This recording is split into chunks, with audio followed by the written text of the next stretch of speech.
Your neighbor tells you about the unstable man in the cul-de-sac who claims to have been abducted by aliens. And then there's the woman in town who claims to see Bigfoot all the time. Your boss, who you greatly admire, confides in you that he has started speaking with his wife daily when he gets home from work. She died 8 years ago.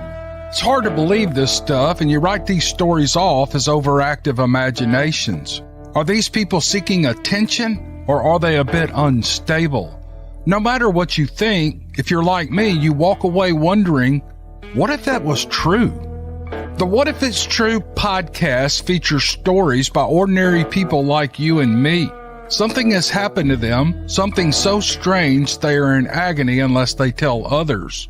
My name is Cameron Buckner, and the What If It's True podcast is available at whatifitstruepodcast.com and on all available podcast apps.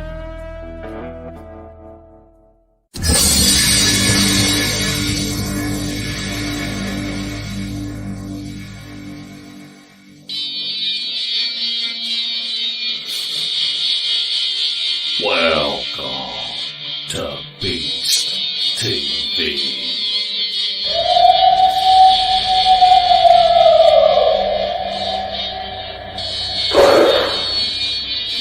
What was that? You better get a fresh dip and buckle up.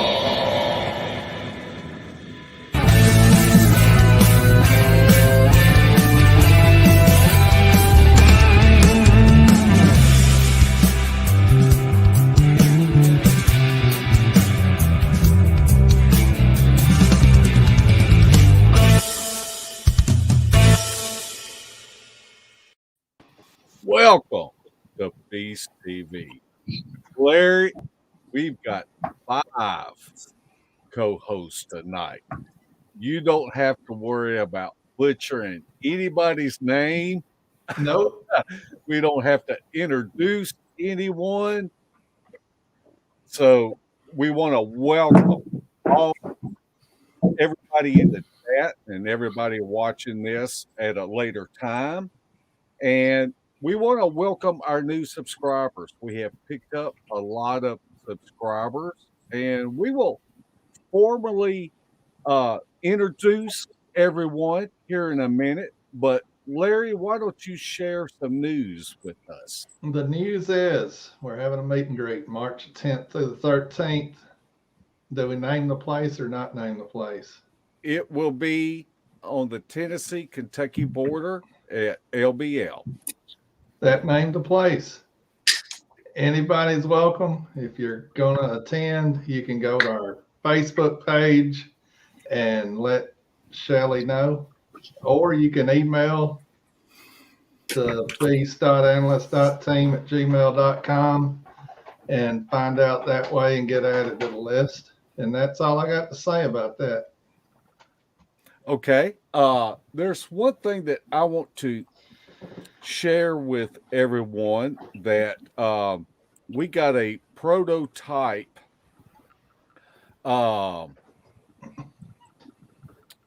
picture up here now, and we are actually a Infinity NASCAR sim sponsor.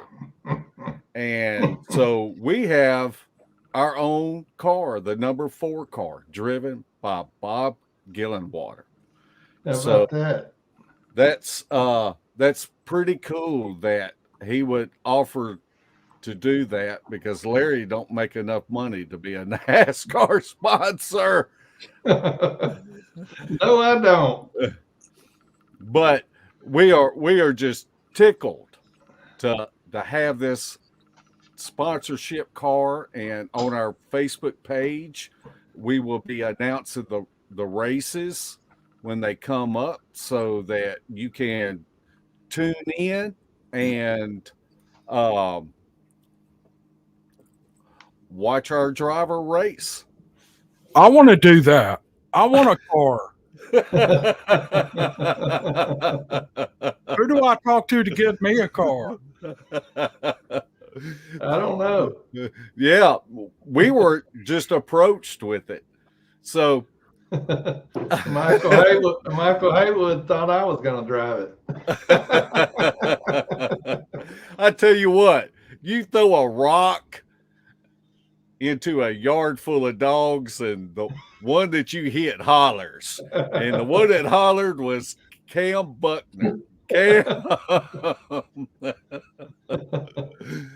We appreciate you coming on tonight as our co-host, and we're so excited to talk about this new film that you produced. And so why don't you just introduce yourself? Me? Yeah. Hey, my name's Cam Buckner.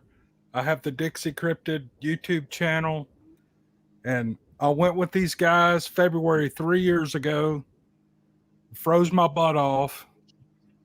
I didn't take all the footage, but I got some pretty good stuff. And so we've got a movie up on my channel, Dixie Cryptid, called A Bigfoot Hunter Film, Trackways. If you want to go see it, I think you'll enjoy it. Give it 10 minutes. I think it'll hook you. And like Larry said, that's all I'm going to say about that. Okay. Next, we have Cain Michael. Now, Cain has his own YouTube channel. It's called House of Enoch. Now, I have a link to that in the description. So everyone, make sure that you go and subscribe to House of Enoch. Cain, tell us a little bit about yourself.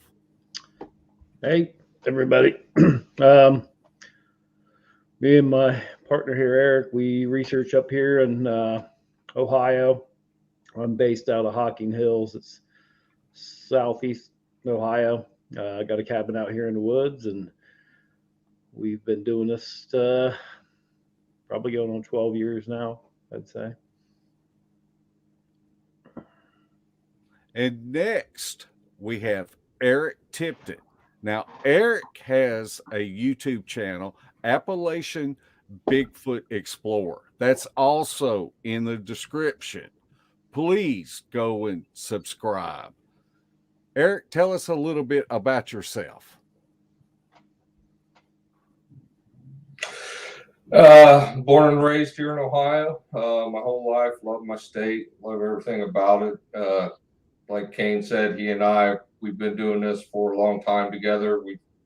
We've been friends for 20 years now, plus maybe. So yeah, travel all over, track all over the U.S. and this is what it's about right here. You know, people getting together and getting out together and doing what we do and loving nature.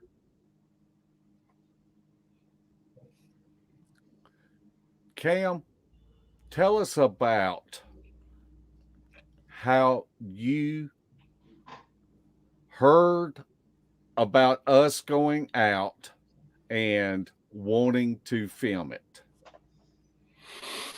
Oh man. Well, you know, when I first met you guys, and I talk about that at the end of the documentary, how I met Larry and Mark. But y'all have always impressed me. I mean, I've seen other people that kind of research and you know, look around for Bigfoot, but I never met anybody who really got after it. And so as we saw each other 4 or 5 times through the first year, and then we got to become friends, and I knew that you and Larry were doing things with Cain and Eric, and I just thought that's a team made in heaven. And so when you told me about your expedition and you know, that location where we went, if you remember right, I said, man, let me go. I want to shoot this thing. I want to get as much footage as I can. I don't know what I'm going to get, but I'll get as much as I can. And we'll see if we can't put a documentary together to kind of show off what you guys are doing. And so that's how it all came about.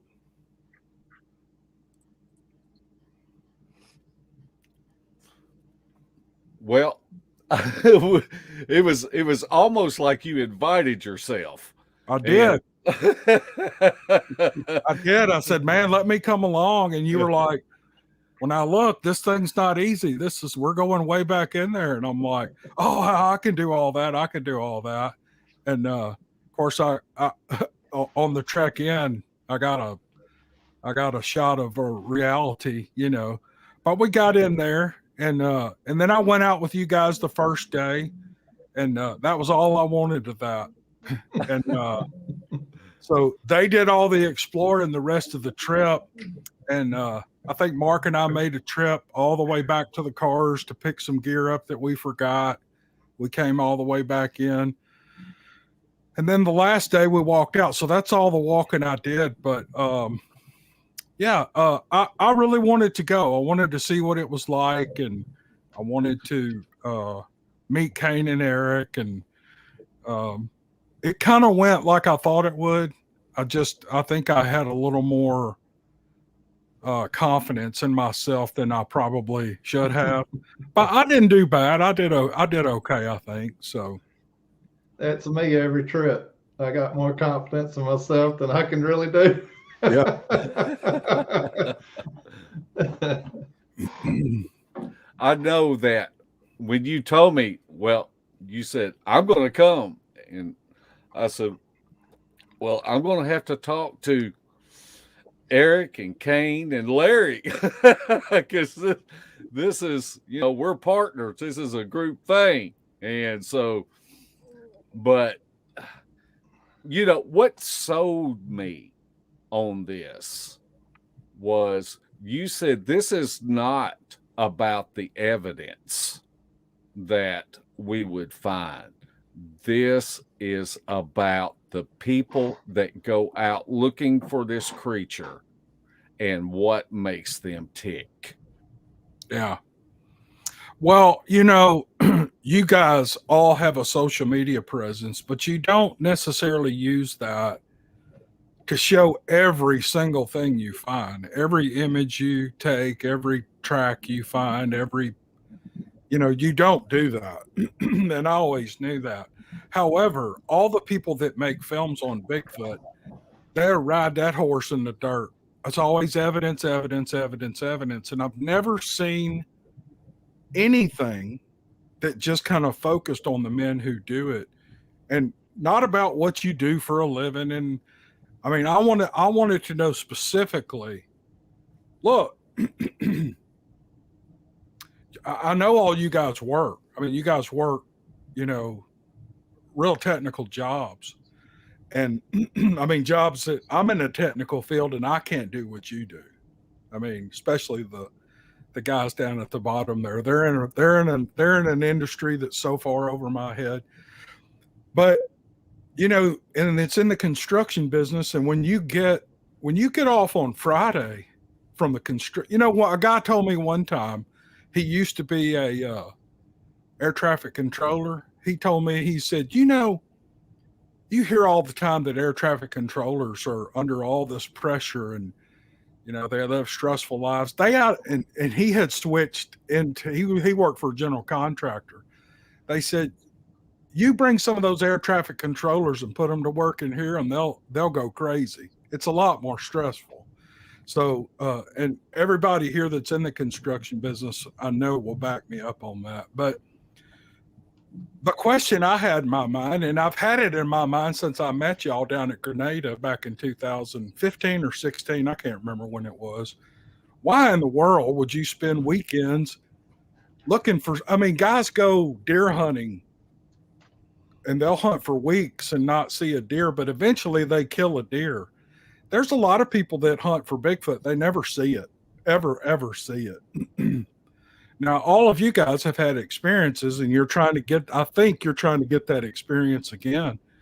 But the question to me was always, why do this? It doesn't make sense. Why not order a pizza and watch football? Why not, get on your Harley and take off for the weekend? Or why not? That's right. And so it it's real interesting to me. And there's other people that do things that I think they're different. I don't want to say they're odd, but they're different. But you're looking for the Holy Grail. To me, in my head, you would argue that you're not, but I would, to me, to people like me who've never had an experience, you're looking for something that you may never see again, and to spend all the money and all the time and effort. But if you get to the end of the film, and then you kind of discover what I think is the motive behind it all, and I think it's just a fun thing to do. I mean, there's the purpose. You've got your purpose and your drive. It's like Cain said at the end. In other words, I think you would do those things with or without Bigfoot. Yeah. Now, argue with me about that? No. There was a lot of things that went on behind the scenes that was in the film. And Eric, you were there and actually witnessed Larry taking a spoon and eating chili off the ground that right out of the dirt, y'all. Right out of the dirt. It looked like a clump of dog poop. And Larry laid on his stomach and ate that chili. You want to tell us a little bit about that? Man had to eat. That's right. Man, I get it. I understand, man. Just like trying to get into a friggin' pie that's cased in a piece of plastic you can't open. No, I had my back turned towards him, and then all of a sudden I just hear, oh crap, and I hear the clunk, and I turn around, and there it is laying in the dirt. And I just, kind of chuckled a little bit like, oh, that sucks, man. So I turned around and I started doing something, and I turned it back around, man. And he's spoon in hand, and he's getting it done. I was like, right on, brother. I support you. I don't want an angry Larry out in the woods, man. I didn't know it, but Erica took a picture over his shoulder of me digging it up out of the dirt. I haven't seen that picture. Yeah, he posted I got it. Yeah, it's somewhere. Yeah. It was good though. It was good stuff, man. Now, Cain, you just about froze to death at the beginning. You want to tell us about that? Well, a lot of every time we plan an expedition like this, there's a lot of forethought in going into the kind of gear we're going to take, and it's also experimentation. If you noticed in the film, I had the Frontier pants and the fur coat, and that was really just testing out primitive technology versus high-tech technology that we have today. And it's kind of fun I think all of us do that. When we go out like this, we have try new gear, put it to the test. And the actual jacket that I wore was, that fur coat was wonderful. It was really warm, but I knew when I was hiking in with that it was too hot to actually hike with. So that made a good, basically at night, you see me with it on because I was freezing to death. But during the day, it was way too hot once you got your blood pumping and stuff. But I was so confident in my Frontier clothes that when I went out, I did not even pack a sleeping bag. I thought my pants, my thermals, and this coat And then I had what you call a quilt that goes over your hammock that I thought would kind of act like a sleeping bag. And it kind of puts you in a cocoon, and it's supposed to keep you warm at night. And we're talking, I mean, we knew this trip was going to be freezing temperatures, so it's not the best time to try out some of this stuff, but I guess it's what makes it fun. I somehow rolled out of my hammock, and I'm laying out there in snow and freezing temperatures, and my hammock was setting, like I rolled it out, so the quilt and the that was supposed to help keep me warm was actually off to the side, and I was just out there in the elements. And my hammock did not have a top to it. It did not have a cover, so it was literally open to the elements. And I woke up that morning covered in snow. I don't know how I didn't freeze to death. I guess it was the fur coat. And I was genuinely worried, like, I don't know how I'm going to survive this trip. I mean, I literally almost froze to death last night. I couldn't move my legs for a while. Couldn't move my hands. And then Larry looks over, he's like, well, I packed an extra sleeping bag if you want to use mine, and basically saved my life on this trip, literally. Yeah, I was getting made fun of for all the crap I had hanging off my pack. I was going to say, did you say, I was going to say, Cain, did you say forethought or did you say poor thought? Probably a little bit of both. That's what makes this fun, is when we do an expedition like this. Well, then if you,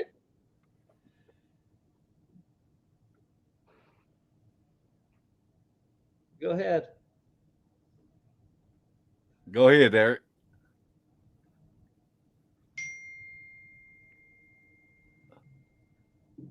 Do we lose sound? oh, I'm sorry. He does that from time to time.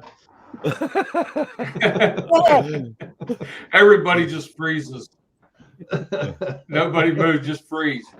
No, I was going to say when Cain finally rolled out of his hammock, if you remember, all of a sudden we hear this little voice coming from behind us, and I hear Larry go, Mark, I need your help. And I look over, and his sleeping pod, so the hammock goes through his sleeping pod, and his sleeping pod had actually rolled around, and a zipper to his sleeping bag was underneath him. And he was stuck inside a sleeping pod in his hammock, and he couldn't get out. If anything would have went on that night, I was screwed. That was good stuff. Larry, why don't you tell us about getting stuck in the sleeping bag? Well, I bought this thing that was a hammock bag it was a giant sleeping bag that is made for the hammock to go through it. And I got in that thing as the first time I'd used it. And the end was supposed to tie up snug, and I broke the string on it right off. So that wasn't snug. I wound up poking, I think, sweatshirts down there in the hole because my feet were freezing. And then through the night, as I was turning, because I sleep on my side, that thing got underneath. And I couldn't reach a zipper to get out. It was underneath the hammock. I was just laying there like a burrito. It was sad.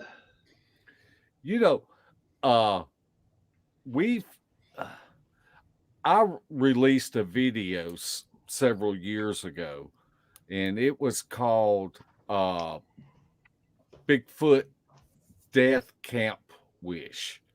And so, and knowing that Cam was going to put out this video, I didn't want to give it away or anything like that. So I just kind of showed some of the evidence that we did find. And I remember one of the first things that happened, Cam, is you started smelling a raunchy odor like a skunk. And it was kind of strange because we would smell it for a while and then it would go away and then we would smell it again. What's your recollections on that? Yeah, we had been talking about, I had filmed all those, several of those stories, and it was dark. We had the fire going, and it was just, my back was so cold. I wish I'd have had a down jacket, but I was just freezing. But I was trying to hang in there and not climb in my back. And I got up to go over to put another coat on. And when I got to my hammock, this smell just hit me like a rock. You know how just boom, hit me in the face. And I remember looking back at y'all were all around the campfire, and I'm 10 yards away over here. And I'm like, y'all smell that? Or can y'all smell that? And everybody stood up real quick and was looking around. And finally, I think you guys caught it. And yeah, it did. It went away. And then it would come back 30 minutes later. It would hang around for, I don't know, 5 minutes, and then we wouldn't smell anymore. And the wind was coming out of it was coming from my, where Mark and I had our hammocks across the fire. And so whatever it was just right down that mountain, and plenty of places to hide. But that night, we finally went to bed, and I crawled in that hammock, and I went right to sleep. But a couple of times I woke up that night, it would smell stronger. It was like, I thought, there's a skunk or something walking through camp. I'm just going to be real still so it doesn't spray me. But it didn't smell exactly like a skunk. It was just that strong, pungent smell. Of course, it wasn't like the smell that a lot of people describe that I get tickled at on my channel. But yeah, that was kind of unusual. I mean, I've done a lot of camping, a lot of tent camping, primitive camping through my life, not as much as you guys. And I've hunted quite a bit, and I've never smelled a skunk out in the wild. Not one time. Not one time. I smell them squashed on the road all the time. But, and when I lived in Lexington, Kentucky, right in the middle of the city, a skunk came up to our back porch, and some stray dog got it cornered up on my back porch, and that thing barked at that skunk for an hour, and it was just continually spraying that dog. We had to wash our house down with Clorox and all that stuff, and it was the middle of winter. It's horrible. But just out in the wild, I've never smelled it, so that was real unusual to me. So who knows what it was, but it was. The strange thing is that it kept coming back and it would leave. It was coming back and leave. And whatever it was, if it was a skunk, it would have had to spray something for us to see, for us to smell it. Because they don't just naturally smell that bad. If you're 30 or 40 yards away from them. I mean, I've seen them walk through the woods, but I've never smelled them. I've had skunks walk under deer stands and things like that right at dark in the evening or in the morning. I never smell them. So the whole thing was kind of unusual to me, but it was, it kind of got me thinking. It got my blood going, but I did go to sleep, so it didn't bother me that bad. A man after my own heart.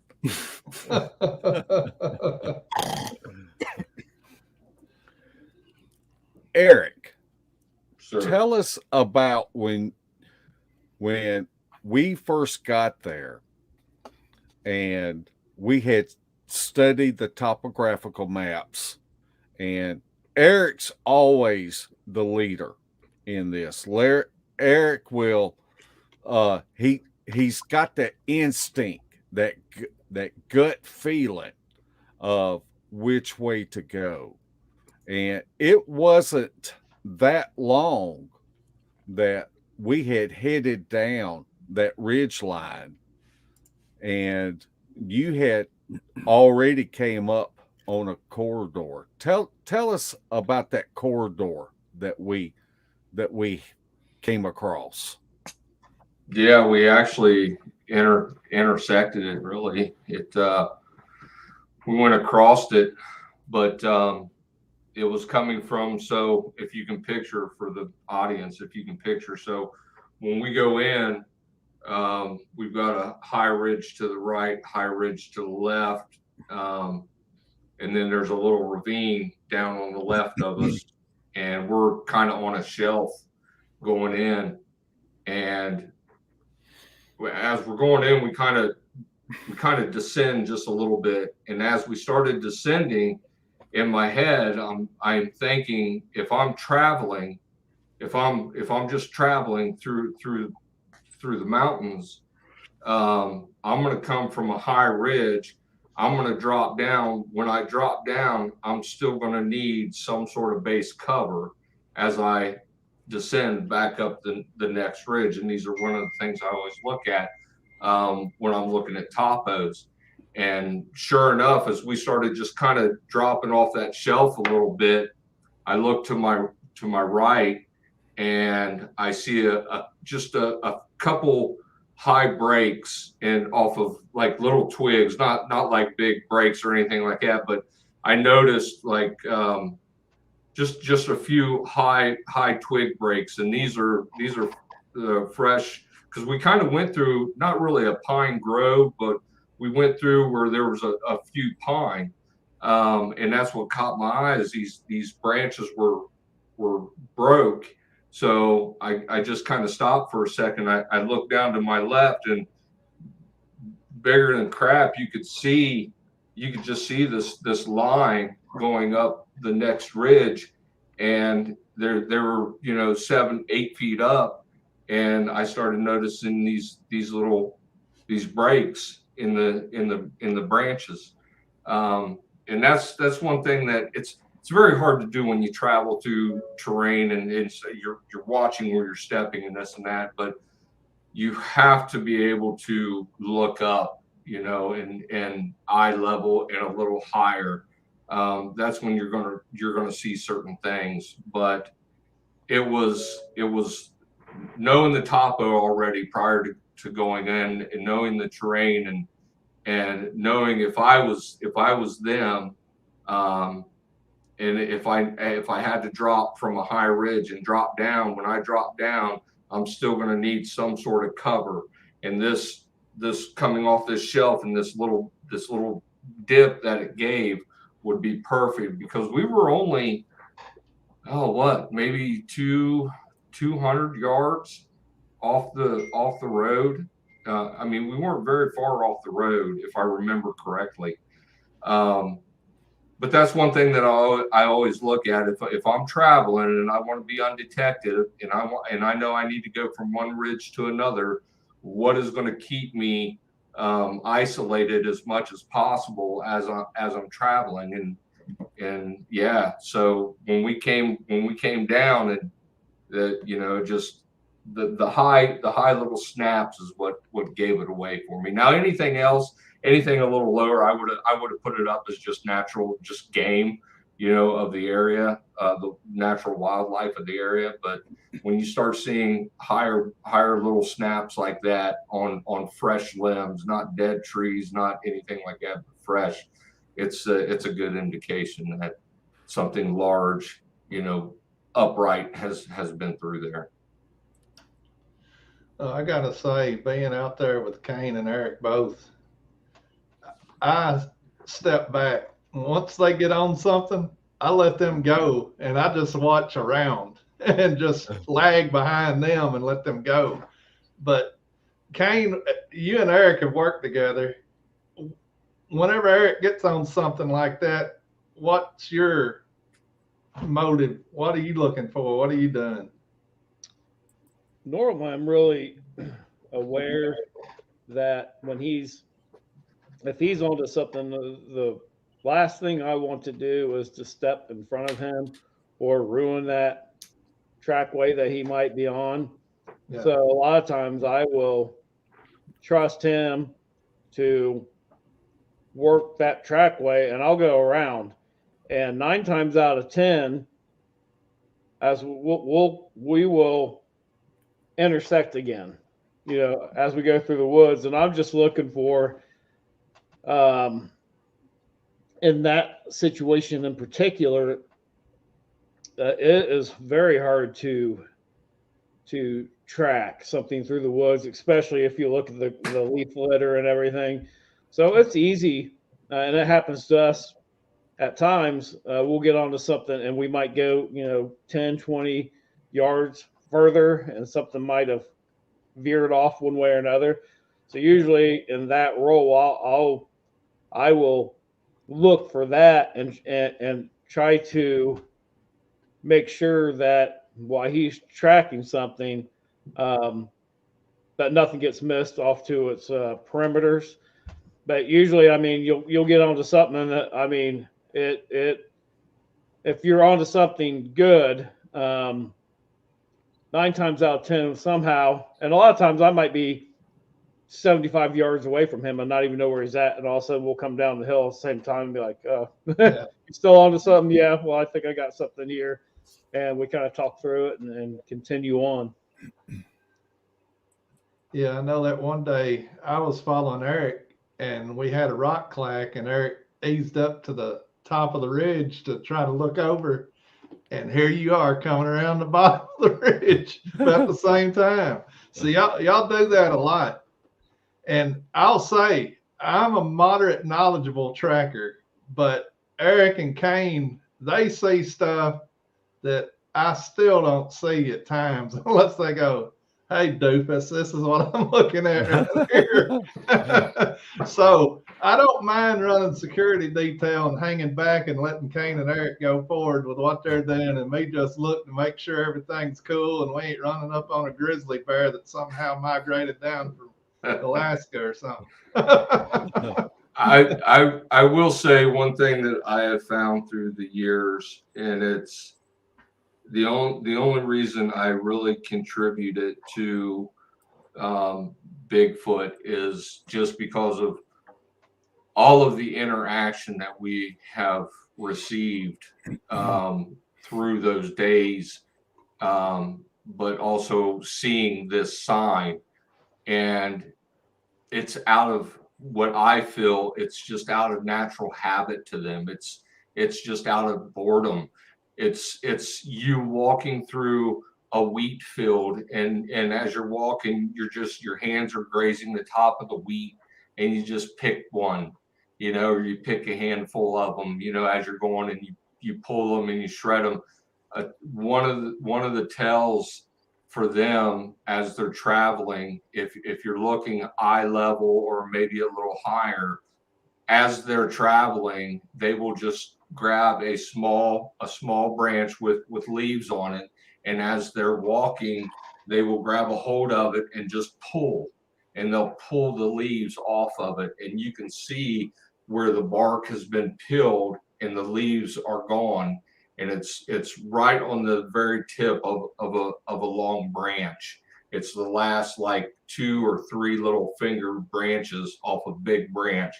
And I contribute that to a habit that they do, like I said, just because of so much interaction that we've gotten throughout, those days of seeing this and then getting interaction.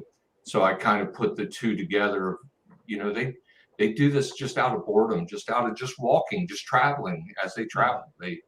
So to the viewers or whatever, take it for what it is. But when you're out there, if you're looking, and this is one thing that I've noticed and I've paid attention to. Yeah.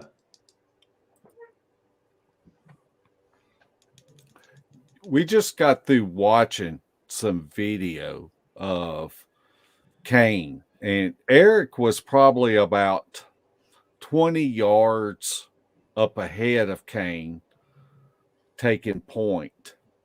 And we had crossed that creek, and Cain found a impression in the creek, and it was almost like at the same time that Cain found the impression, then you found a sign up above. Cain, tell us about finding that print? Well, at the time, this was the next day, I believe, after that morning, a rock was thrown down the canyon into the creek. So we went over there and looked for signs of movement. And slowly but surely, as we worked our way around, we started picking up signs that something had been through there. And obviously, when you're looking at this stuff, you don't know off the bat what you're tracking, but you know, we alluded to in the documentary, everything leaves a trace. And in the creek bed, it was not a clear footprint. I think I even was showing Larry it was a heel, but the rest of the foot had stepped onto one of those river rocks, but you could still see. Yeah. I mean, something had stepped there. Then you look over the bank and there's a slide. And at that time, Eric and I, we were headed like this. So we intersected the same trackway at two different locations because of the way we, defined it. But he was on it and I was down low in the creek. We both found the same trackway with just those small signs. And like you said, as you look for these signs, it's putting a puzzle together. And you follow that long enough, eventually the substrate of the forest floor is going to change. There's going to be something that's going to give it away a little bit more. Whether it's rarely do you find a great bona fide print that looks like a Bigfoot. Usually it's signs, impressions, moss slides, twig breaks as things pass through, signs of movement. And then you're looking at strides. There's a lot you can tell just by the stride and gait of any animal. Like a bear has a waddle. It's pretty easy to tell if you're tracking a bear. If you just follow those prints long enough, you'll see that waddle. You'll see a small indentation, a large foot. But there are other times where you get on these impressions and they don't match a human gait. They don't match a human stride. They're too far, and you just keep following that, and you keep logging that into your data bank as you're going. And like you alluded to, that method many times will lead you into some kind of encounter if they're close. I mean, I don't think you could ever keep up with these things, but if the timing is right and you're in the right area, you're very likely you might get some kind of encounter as a tree get pushed over as something that's, I believe these things are smart enough to know that we are tracking them. And I don't think they like that. I think, they're trackers that, if you look at from their view of what we look like, they're looking like, hey, these guys down here are tracking us. And they probably don't appreciate that at all. Probably not. Now, This is exactly why I wanted to get with you guys, because nobody talks like this. Nobody talks like you guys deviate from the traditional Bigfoot language 100%. You just don't follow. Nobody in this group follows the pack. Nobody does. And that's why I was so interested in doing that. Sorry to interrupt. That's because we forget to go to those conferences and learn all those phrases. God love him. God love him. Damn. We'll do better, Cam. We'll do I went to better. one conference. I saw Mark there.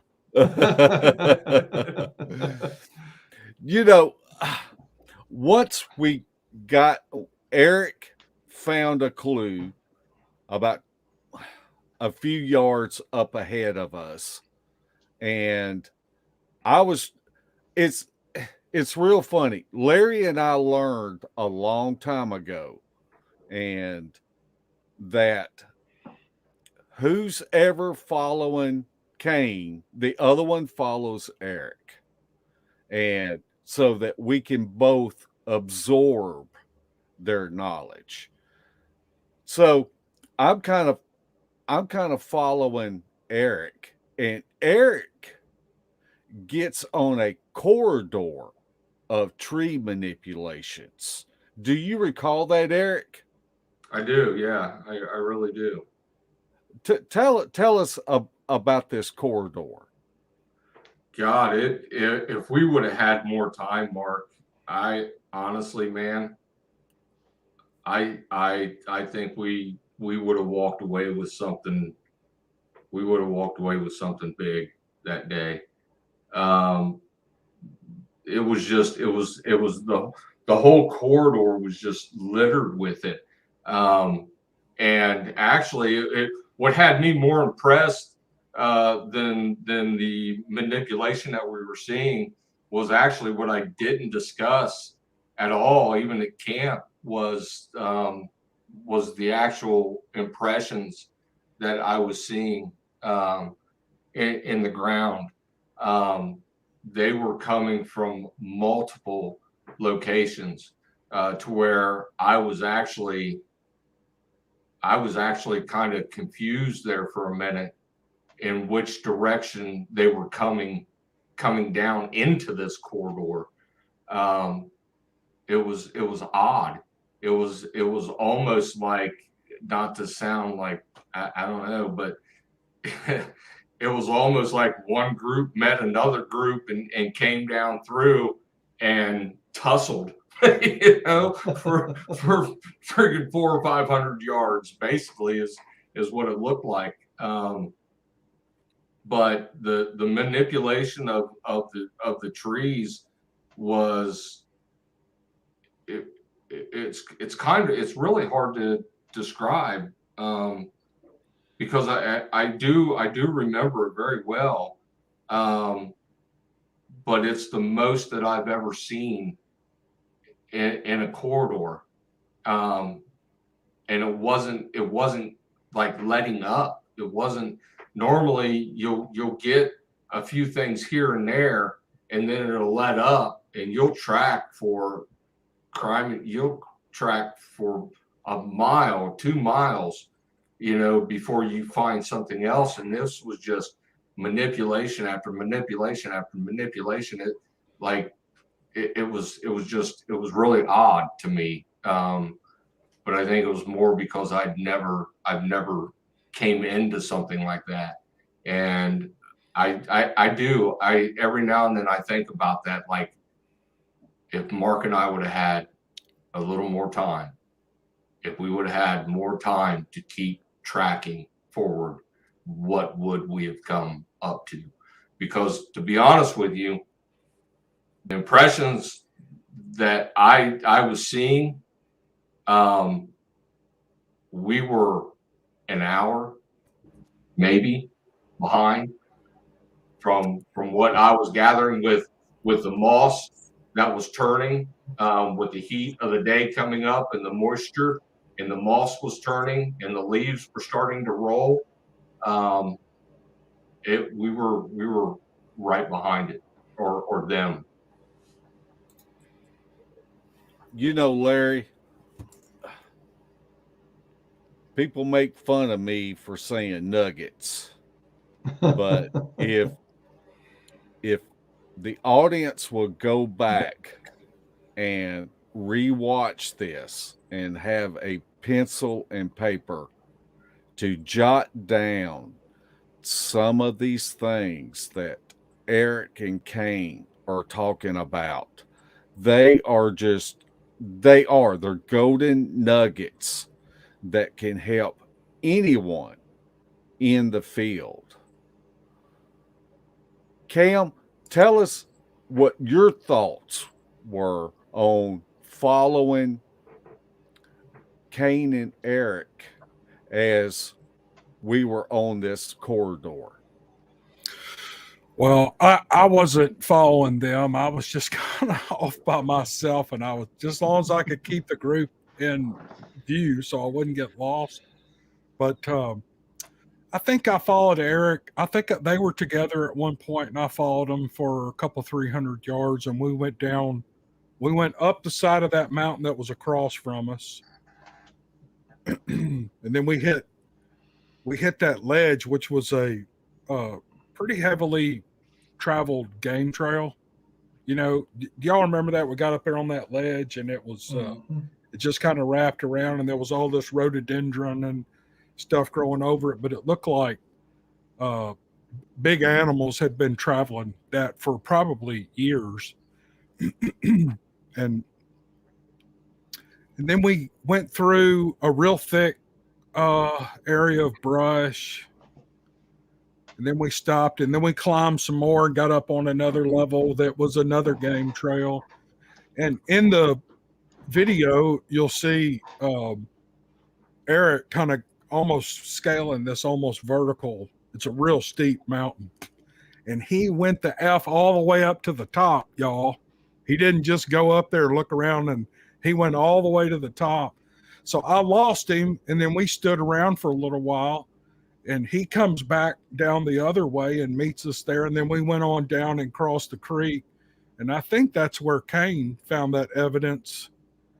He was looking at some kind of impression there. It's all over the video where he's on his hands and knees looking. Then we crossed and we came back up on the camp side, the side of the mountain that we were camping on. And that's where I got a lot of the footage of Cain and Eric together. And I think you guys did too. And then there's I'm just talking. I'm not. It's kind of fun to remember all this stuff, but I remember watching Cain, and it's in the video too, where he crawls up this little rock cropping, and there's another hill that goes straight up, and he runs up it like a bulldog, man. And I think, there's no way I could keep up with these guys. And so I just stayed on, fairly decent walking ground and just watched them kind of move all over the place. And many times they went way out of sight and I didn't see them. And Mark would hang back with me for a little while. I guess he didn't want me to get lost. And eventually we worked our way back, and then they left again. That's when they went to the top of the mountain that was kind of, I think it was to our north. And they were gone for 4 or 5 hours. And that's when I gave Larry my GoPro. His battery had run out or something. And by the way, Larry, you sent me all that footage, and it's 103 images. It's just, you were just taking pictures. Every time you'd click it, you were taking a picture. Yeah. So I tried to put all those together and run them real fast, to kind of show action in the film. And I showed it to my wife, and she goes, "No, it's just mainly leaves and stuff. Don't show that." So, but yeah, that was, I was quite impressed with the way they moved through the mountains. And, of course, you put a documentary like this out, and all the old curmudgeon Bigfoot people come out and stick their fingers in their suspenders, and they say, "Hell, you ain't finding nothing." I've been tangling up with them in the comment section, and I shouldn't do that, but they're just such assholes is the problem. And, So there's one of them, I said, "I'm going to make you famous, man. I'm going to talk about you in a podcast. You should have just said nothing or said something nice, And but the thing is these guys will, these other, and this is what impresses me about this group. And I'm really not easily impressed, I'll tell you that. But ever since I've met you guys, I'm just dumbfounded with the things you do. And I think the people that, and Eric made the comment, he said, we watch our social media feed, and this guy makes a little sense. This guy's a clown. Well, most of these people who are commenting on my channel, like I just described, they're just clowns. They're in these groups. And what's funny is in the video, Mark goes through the whole process of how all these groups hate each other. And you guys are not like that. You guys are just accepting of everyone. That doesn't mean, I feel pretty fortunate I got to go, because I think when you go on these specific type trips, you don't just invite anybody. I think on an outing or a meet and greet, anybody can come. And but I think you would be willing to share information with anyone who asks. Here's what you do, and just give them a talk and tell them what to do. But everybody has to do it. If you want to get in this game, this is what you have to do. If you want to figure these things out. But it's like anything else. You can't just go twice a year. You have to go over and over and over, and you have to pick a location. And this is what I'm gathering from all this. And you just have to wear that area out until you feel like you've exhausted it, whether you're finding stuff or not. Especially if you're not, get out and go somewhere else. But so, yeah, I'm just so impressed with the way those guys did that. And that's, I don't usually go back and watch the stuff that I produce and put on YouTube, but I've gone back and watched this twice since I posted it, not the whole thing, but just segments of it. And I just sit there and watch it and I go, these guys are so good. They're just so good. And so that's kind of how I feel about the whole thing. Now, Eric, this area, we had actually been to this area before. We had Outlaws Camp Out, and it always strikes me, and this is something that I try to tell people, you need to do your homework before you go into an area, and you need to mark places that you want to check out. But for me, this was a phenomenal thing, and I'm going to let you talk more about it. But Bear had asked us to find a place in between Georgia and Ohio to have a camp out. And you think how much distance is between Ohio and Georgia, and me and you both picked out the same exact area. Talk to us about doing your homework before you go into an area. It's a long process, really. It kind of starts at the beginning when we all get on, Messenger and really start talking about, having an outing or an expedition, or that's when the maps start coming out.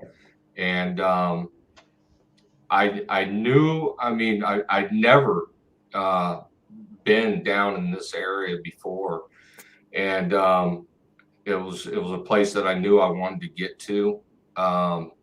So I just started breaking out the topos and really looking at the terrain from almost like LBL, and then all the way down, to the southeast corridor into Tennessee. And but I was really looking at the years of doing this and knowing where Cain and I have been in the past and received interaction and the type of terrain we were in and type of vegetation that was there and all of that. So, and I was looking for those high top fingers, ridge lines with deep fingers that come out, really deep, gnarly gorges, but very vast area. Something that I knew would hold something like this. And so yeah, it takes a while when you're looking at the maps and studying the maps. But as you're researching, remember the areas that you go to. Remember the everything about it, the landscape, the terrain, the wildlife, the vegetation, the water source. Remember all of that. And if you're in an area and it's producing for you and it becomes a research area, but now you have an opportunity to travel outside of your state and go somewhere else, and you break out the maps, that's the type of that's what you're wanting to look for. You're wanting to, find a place that bolds everything that you're doing here. So that's what I try to do. And then also, like, how close is the closest campground? How close is the closest hiking trails and roads and little towns and this and that, and all of that comes into play. What's the seasons like? Up here in Ohio, we have all 4 seasons. They're dead gnarly winters, harsh, just nasty summers. Spring, fall, all of it. So you have to take all of that in. So when you're in an area in your home state, you're researching that area, and the terrain that you're in and everything it holds. When you go to travel outside and you start looking at the maps, start trying to find areas similar to it. But one thing I really wanted to do was coming back from the Adirondacks. When Cain and I went up to the Adirondacks, that was really my first taste of high elevation mountainous terrain. And so then when this popped up, that's what I was really looking for. I was looking for those nice, deep, long finger ridge lines that came out, in the deep gorges, places where nobody wants to trek into at all. And so that's basically that's what I do. Cain, we had a question pop up. Let me see if I can find it, and I'll pull it up here. And why don't you explain why topo maps are important for you when you go to study on an area? Well, for those of you who are taking notes, as you mentioned nuggets, if you were listening closely, Eric dropped some nice nuggets for anybody that's paying attention. And I'll just reiterate it a little bit for you. But some of the encounters that we've had in the past, there are geologic markers that tend to kind of replicate. And what it boils down to is it's just these, we talk about tendencies and comfort zones.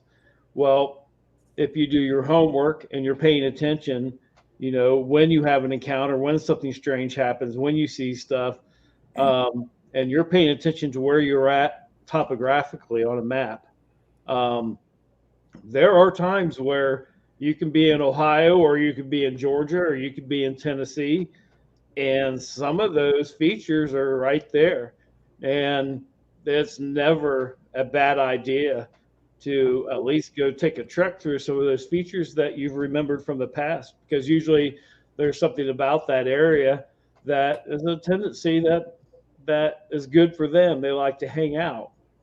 And one thing for anybody who wants to know, here's an easy plan. This is kind of what this trip feels like. You drive down a gravel road, and when you see that last house, you drive by and you see it go by, you drive about 45 more minutes with no houses and pull off the side of the road there and go in. That's the kind of remote stuff that we're looking for. And actually this area, when we all got together to start talking about this area, this is an area that was virgin territory to all of us. And that was the goal, was like, hey, as a group, as our little group, let's find an area in between the states that none of us really know a lot about, that we can't go to every weekend.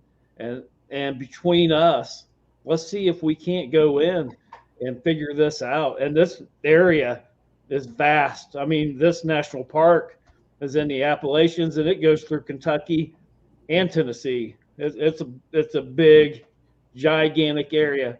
So it's like just dropping a pin in the middle of this map, and you've got to work from there. And that's what enticed all of us when we started talking, like let's see if we can go into just a huge, vast area like this and slowly try to pinpoint and get on a trackway. And the good start when you're talking about a huge area is looking at your topo maps and looking at some of the familiarity that you've had in the past. And that's always a good start.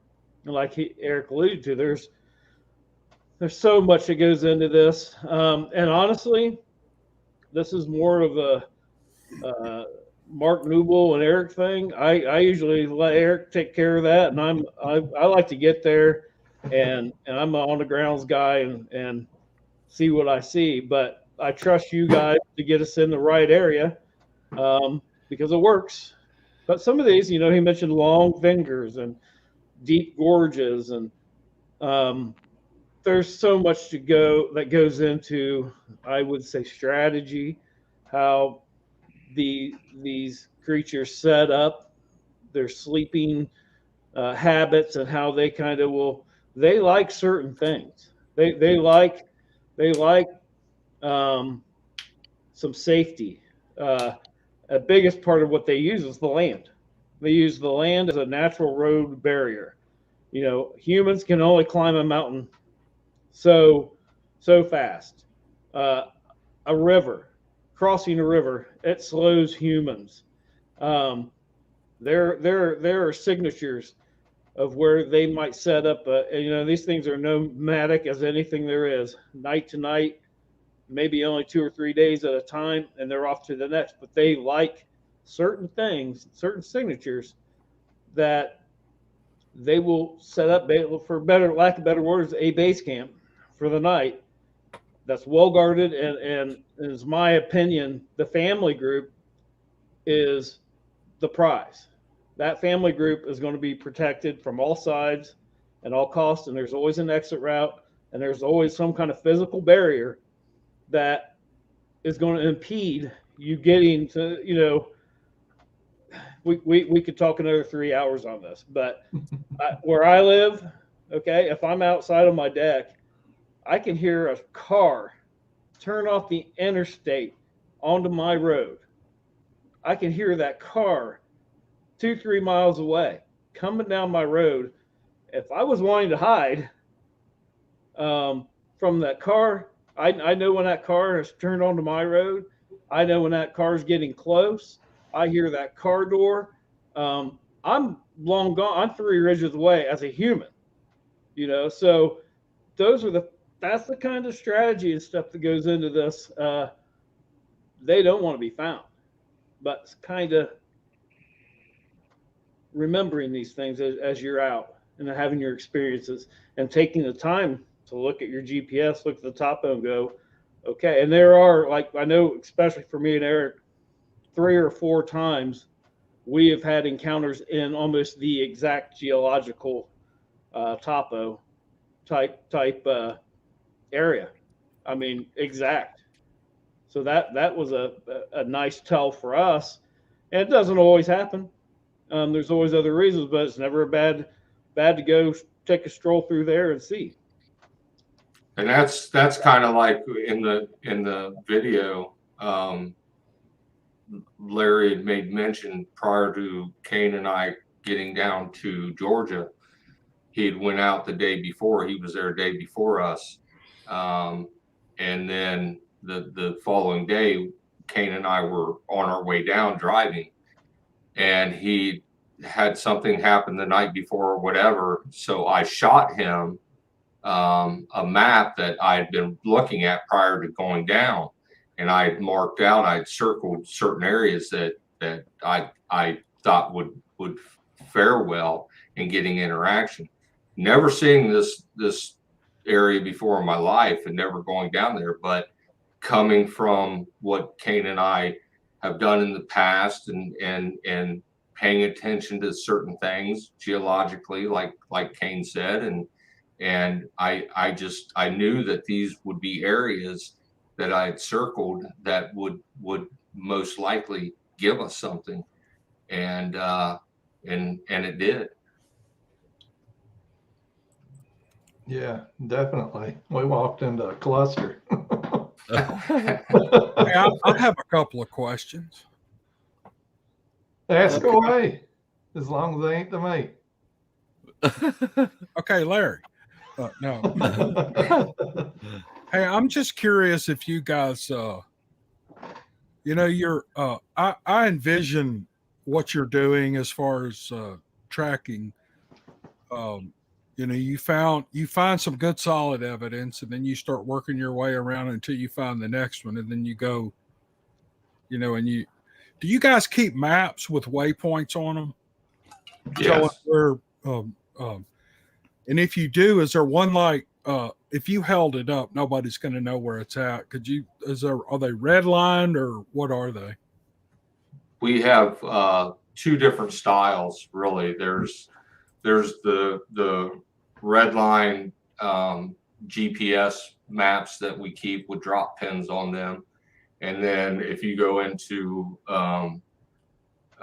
you can't see them here, but if you go into Mike's office at his house, he actually has the maps up of the areas that we've been working down there in Hocking and Wayne National. And we GPS location everywhere that we go, and then we pin them on the map. And then from there, we start at the beginning, the first pin, and as we're pinning, that's when we start trying to put together travel patterns and trying to connect all these areas into one main corridor area. But yeah, to your question, yeah, we definitely map everything that we do. Wouldn't it, guys, to the audience, wouldn't it be fascinating to look at the maps and know that in this certain area, you may be familiar with the area. You might be from Ohio or Kentucky or Tennessee, one of these places these guys go. You can actually see on a map a route that goes up through the mountains where they know they've tracked these things and they know their travel routes. I think that would be fascinating. One last question. And go ahead. Sorry.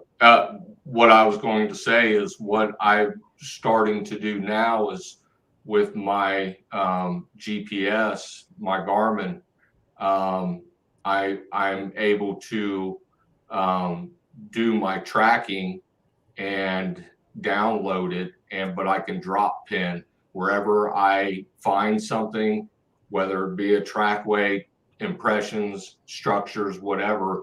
I can drop pin them on my Garmin, on my GPS as I'm tracking, and then I can download that and I can put it on my YouTube page. So it shows you where I'm at, where I've tracked, what I've done, and then where I've received any type of findings. Yeah. Last question. When I put this documentary up, and I get this all the time. Oh, so you're just telling stories. Where's the pictures? And my initial response is, go get your own damn pictures. We're not here to serve you, with Bigfoot pictures.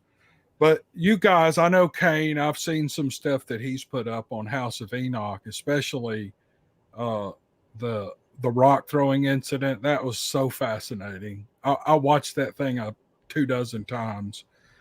But you don't put everything up on social media that you find. Please tell everybody that. I keep getting this. Oh, these people get on social media. The only reason you know about them is because we put this documentary out, and the point was not to make them famous in the Bigfoot world. The point was to say what an interesting thing to do that these guys do. That was my motive. And I hope there's no doubt about that with any of you guys or anybody in the audience. But they don't put all their pictures and videos and audio out. Mark gets tons and tons of audio. And I'm sure you're very selective on what you put out. But in the vault, there's some really good stuff in there. Yeah. Okay. Yeah, absolutely. There's some of the stuff that, the stuff we have an archive.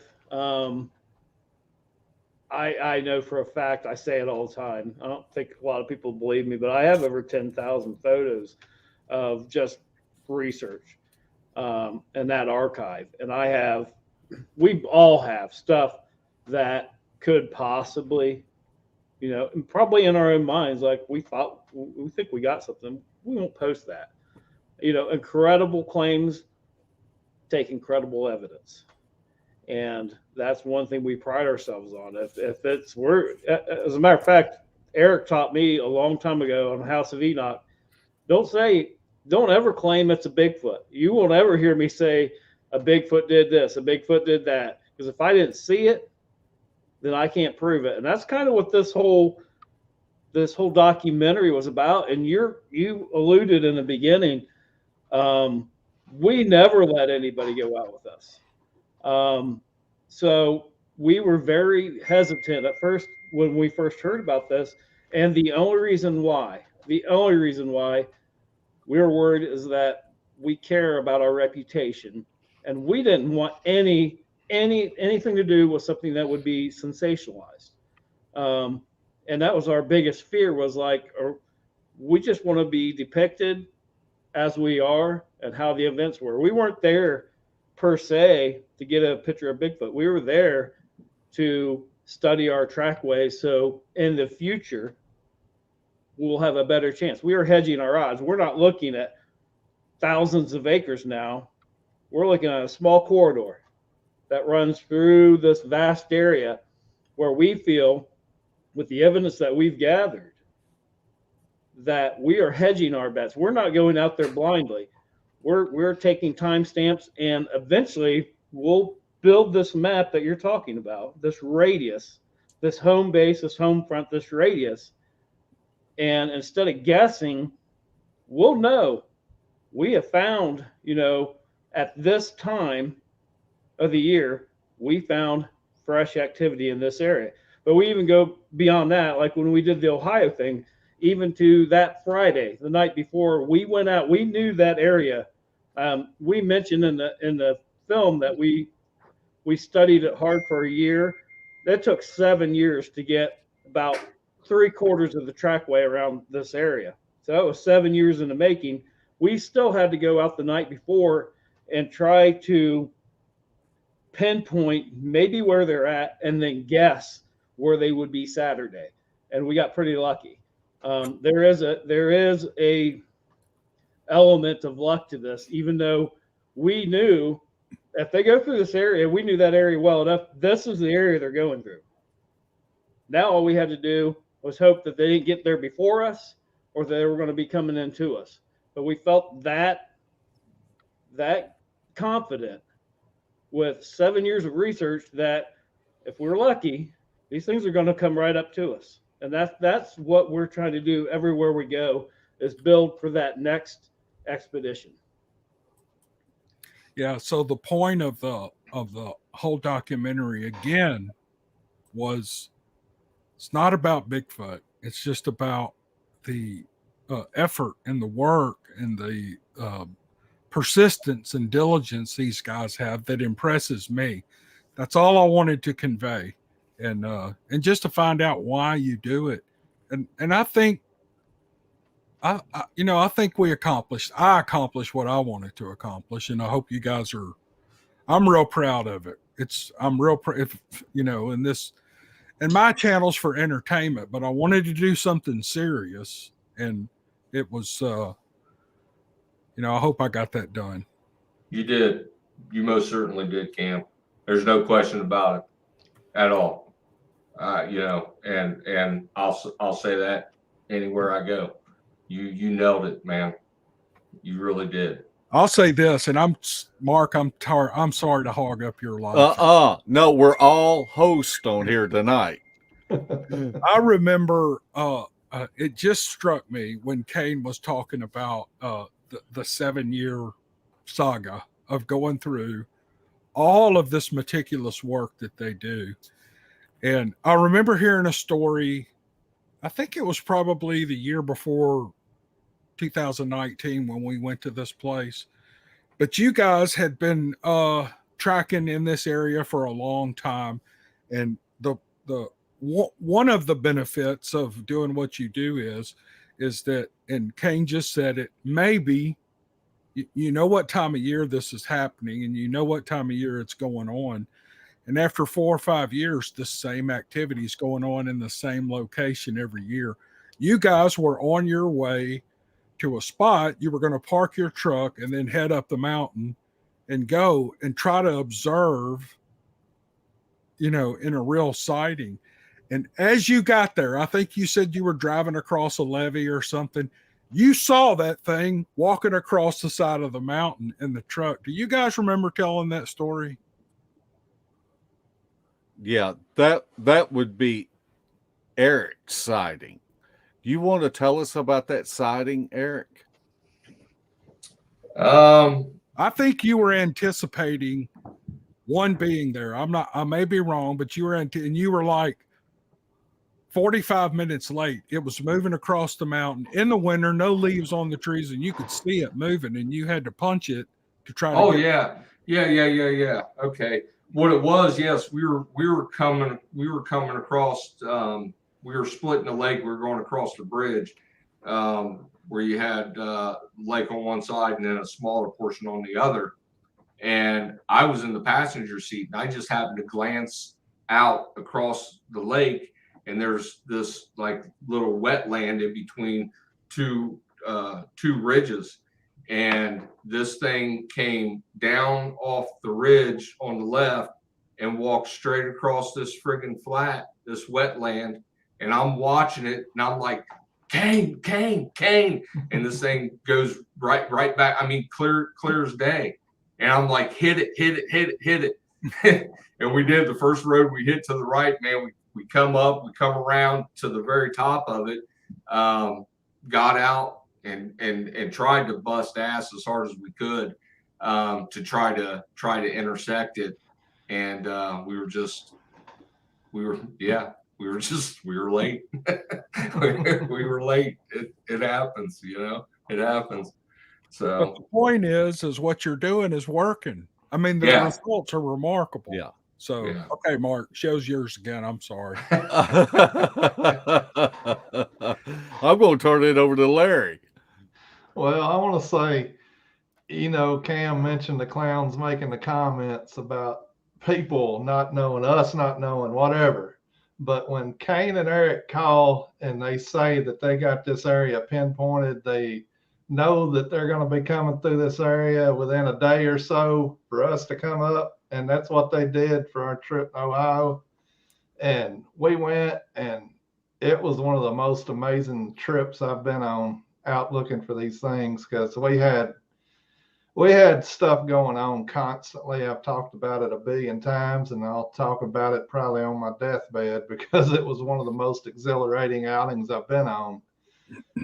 And I felt lucky that I was in on it, but it was because of what Eric and Cain had done for those years, tracking and putting all this together, that they knew the area and knew their travel corridor, and they put us right in front of them, and we had activity all weekend.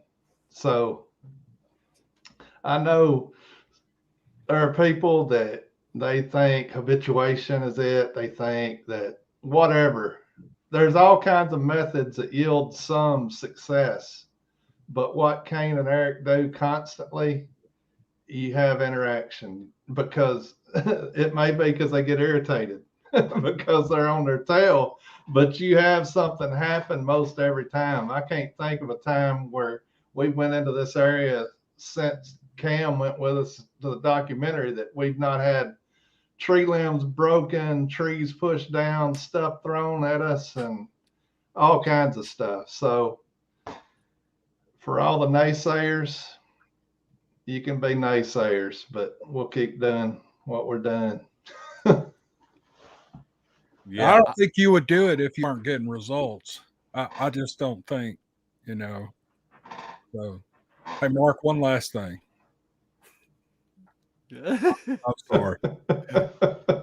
I'm going to go ahead and say this. I told these guys if I did this and I was able to put it up on my channel, that if it did well monetarily, and my channel is monetized, and I know how much YouTube pays me on each video. We have all those analytics. Yes, I'm getting a Lamborghini. Yeah, maybe a Matchbox car.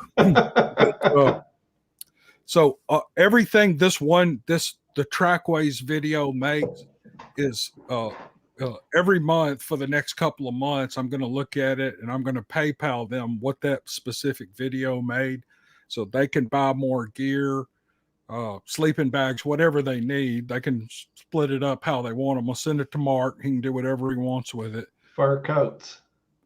Yeah, or they can tell me what gear they want, and I can order it and have it sent to them. The point is that I saw Mr. Beaver on here say 4 professionals, none of them getting paid, and it just struck me. I want to let you know that I'm not keeping any of this money. It's all going to these guys for their research, and I'm so happy to do it. And I mean, it's not any big deal, but they could make over the next couple of months, I don't know, $800, $1,500 over the next couple of months. So the point is, share that video. Anyone in the audience, if you share that video and somebody watches it, it might be 50 cents that goes to the tracking fund. And they didn't ask me for this.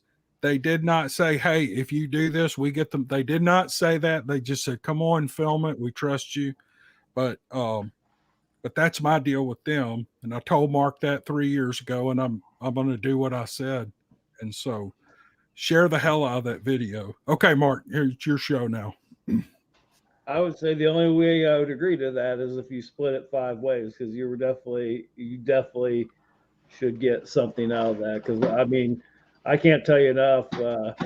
I alluded that we were so worried about our reputations and stuff and sensationalizing stuff. Man, you knocked it out of the park. You did exactly what you said you were going to do. You just filmed us as we were, and you didn't sensationalize anything. You just made it about what we do. And I am sincerely grateful that that you did it and you knocked it out of the park, man. You really did. Yeah. Thank you. Yeah. Cain, we got a question for you from Leanne, and she asked, I want to know if you will ever share the rest of what happened the night they followed you home. I cannot stop thinking about it. Yeah, I have in the past, and it was. I'll tell you part of the reason why I didn't allude to it on this particular documentary was that experience was absolutely terrifying, and I don't know if I want to put these beings as monsters, because I don't feel they were monsters, but that was one of the most frightened times I've ever been in my life.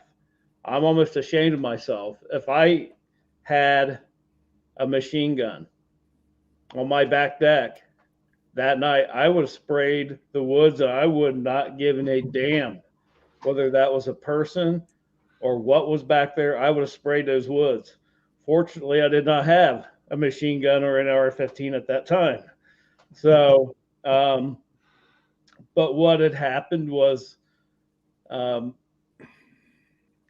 briefly, I seen, and I do feel like this. I had to, when this first event happened earlier that day, you have to realize if you get on the House of Enoch, you can kind of see how things were building up. Those couple months, it was the activity in that area was just ramping up. And that particular time, I felt like I saw something that I shouldn't have seen. And they were sending the message to me that if you are going to come mess around our home, we'll come mess around your home, because we know exactly where you live. But very briefly, I went out that night, and on my deck, and at this time my backyard was a private preserve. The back of my house was 3 stories, and it was glass. You can see right out into the woods. It was a beautiful, beautiful place. And I went out on my second story deck where my bedroom was, and I walked out there. And when I did, I startled something. I had an in-ground pool, and something was in my backyard. It took off and it knocked over all my pool furniture, and that startled me. So me being who I am, right in my bedroom, I had a dresser where I kept a FLIR, a little FLIR Scout.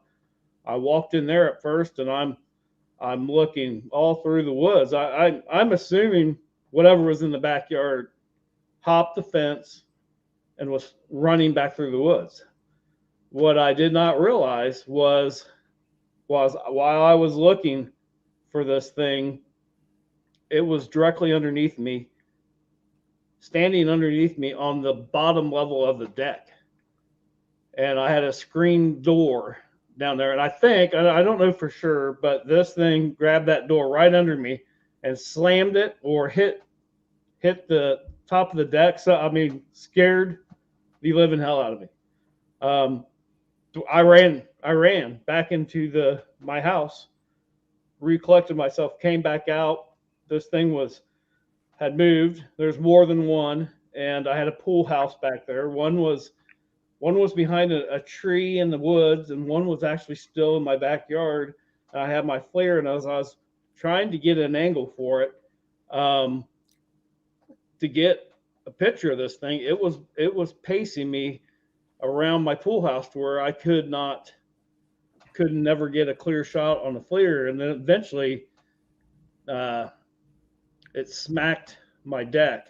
Now, if you go on House of Enoch, you go back around that time, you can see the handprint still on the deck. I mean, this handprint's this long. This went on for hours, and to the point I went to bed and just laid there.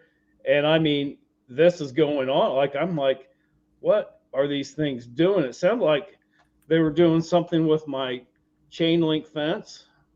Well, the next day I went out, my chain link fence was destroyed. The top of the chain link fence, that pole, it was completely bent. All the uprights for the fence from one side halfway up the other were out of the ground, where this thing was shaking the fence like this, bending it. Clear message, but it literally just at that time, having seen what I saw earlier that day and the events of that night. And of course, this is a work night for me. I mean, several of those nights there, I'm not getting any sleep. It's 3, 4 in the morning, and I get up for work at 6, and stressed, shaken. I couldn't even, I tried, I have these old videos. I couldn't even put it into words what I had seen out in the woods for a month. I could not spit the words out. I tried to describe it. There's just a fog of, it was so alien to me, the movement. Now it moved like a salamander in the woods. And if you have any kind of thought process, if you ever look at those poltergeist movies and those things are like climbing the ceilings and stuff, those real creepy movement, it was like that before it jumped down the ravine. So I had that. I had all the stuff going on around me, tree breaks, rocks being thrown, things howling through that corridor where I had to walk through to get back home. And then that night, all hell breaks loose, from knocks to destroying parts of my house. They took the gas cap off my lawnmower. I have 15-inch prints in my backyard, muddy handprints on guests' car. And really, and you talk about we don't share everything. I had a little bit later moved, had a bad breakup, and I basically moved out of that area, and I lived in a camper that was literally 3 miles away from where I had lived before. I have never really talked publicly about this at all, but I've been on the phone with people, and these things were coming to my camper. Had found my camper was in the woods again, 3 miles from where all this happened, and would pound. They would shake the camper. There's dents in the camper. I was talking to someone on the phone. I had him on speakerphone actually, and this thing came up and hit the window about this far from my face. And the person that was on the phone with me heard this whole thing. We're like, what's going on? I dropped the phone. I grab I don't know what I had. I grabbed something and went outside, and these things tortured me for a while over the course of a year. But you have to be very careful on what you interpret. And I think that's one of the things I've learned since I've been here. And I'm way more remote than I ever was then. I am out in the sticks here all by myself. And I have learned that just because something we interpret it as scary might not have meant to be scary. And I keep that with me now. I've had a lot of stuff here that's happened, but I've also sat on this deck and had things happen very close to me. And I'm still here. I've never been bothered. I have a whole level of respect when I'm out here. I don't let people do certain things out here. I mean, it's all about respect. When something happens, that's great, but we don't mess with anything out here. We're like a fly on the wall. And because I have to live here, I have to live here every night. I'm here every single day. So hopefully that answers a little bit. It's a lot longer story, but I don't think we have the time to get into it. Well, I'll just add a little bit to that while that was going on, Cain was texting me, and you could just read the anxiety in his texts, over a couple of hour time span, of this activity just kept just ramping up, and it was like it was nonstop. It was just I can't imagine what it would be like to have these creatures come into your home like that, and you've got family there and you've got animals there, and this is your home, and for them to be cutting up like that, it was spooky. It was really, really spooky. And nobody's going to believe you. I mean, that's the thing. Nobody is going to believe you. And that's why we don't tell all of our stories all the time, because if we did, people would be like, oh, these are the guys that, because things don't. I mean, it can be a year sometimes. Back when we first started, we had a lot of encounters because we were going out 46 weekends out of the year. So you have 3 to 5 stories. You still had 41 uneventful trips, out in the woods. And then when I was at the other property, I was out in the woods every day for over 2 years, every single day hiking. So obviously you hedge your bets. The more you're out in the woods, if you're in a good area, you might have something. But that's one thing we really didn't like. When Eric had his encounter and he talked about it a little bit, I'm as a witness. It changed that man for a year. I mean, and that was it's hard to describe what that does to you mentally. And he had a full-on facial, but it did. He had to work through. He had to work through a lot, and a lot that he didn't talk about. Just the mental game. And that was the same thing when that happened. We went back. I was dating a girl. He was married, and we went back, and he had this event, and he kind of tells the event, and they're like, oh, that's cool. Well, what are we eating for supper?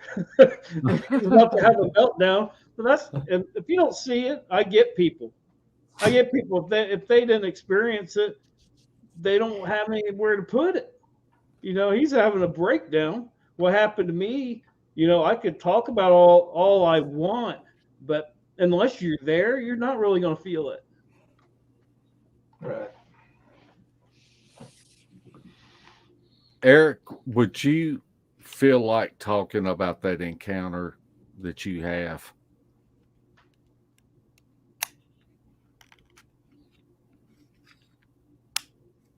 We lost him for a second.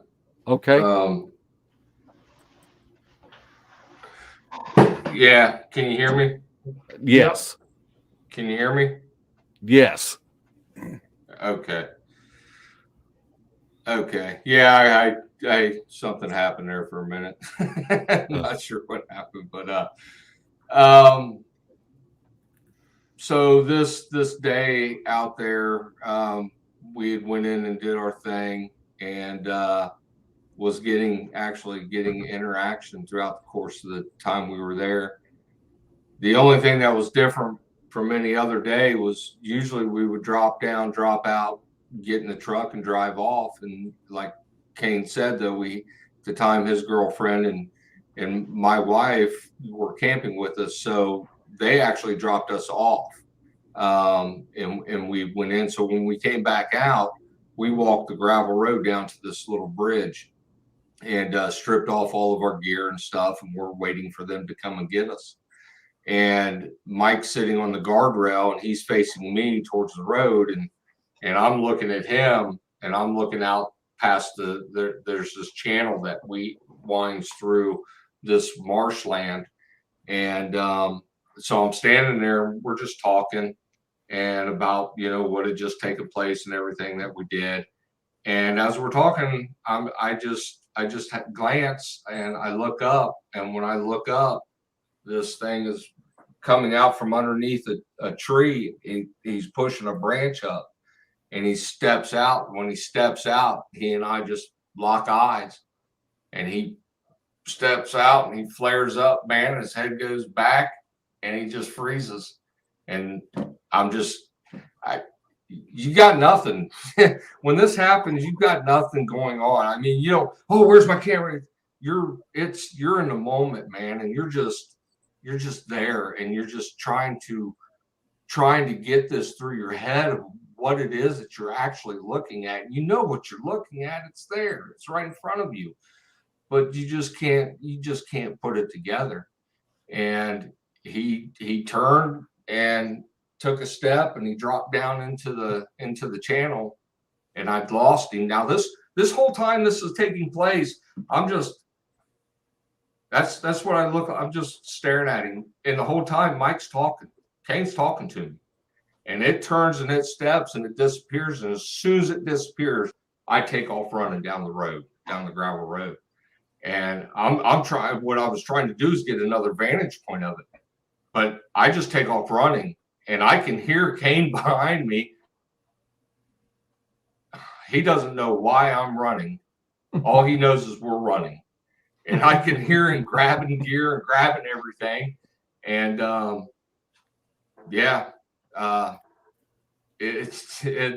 I stepped into the marsh to try to get another vantage point of it. When I'm 6'1", and the marsh, the weeds were up to my chest. What I saw of it was from its waist up, is what I saw.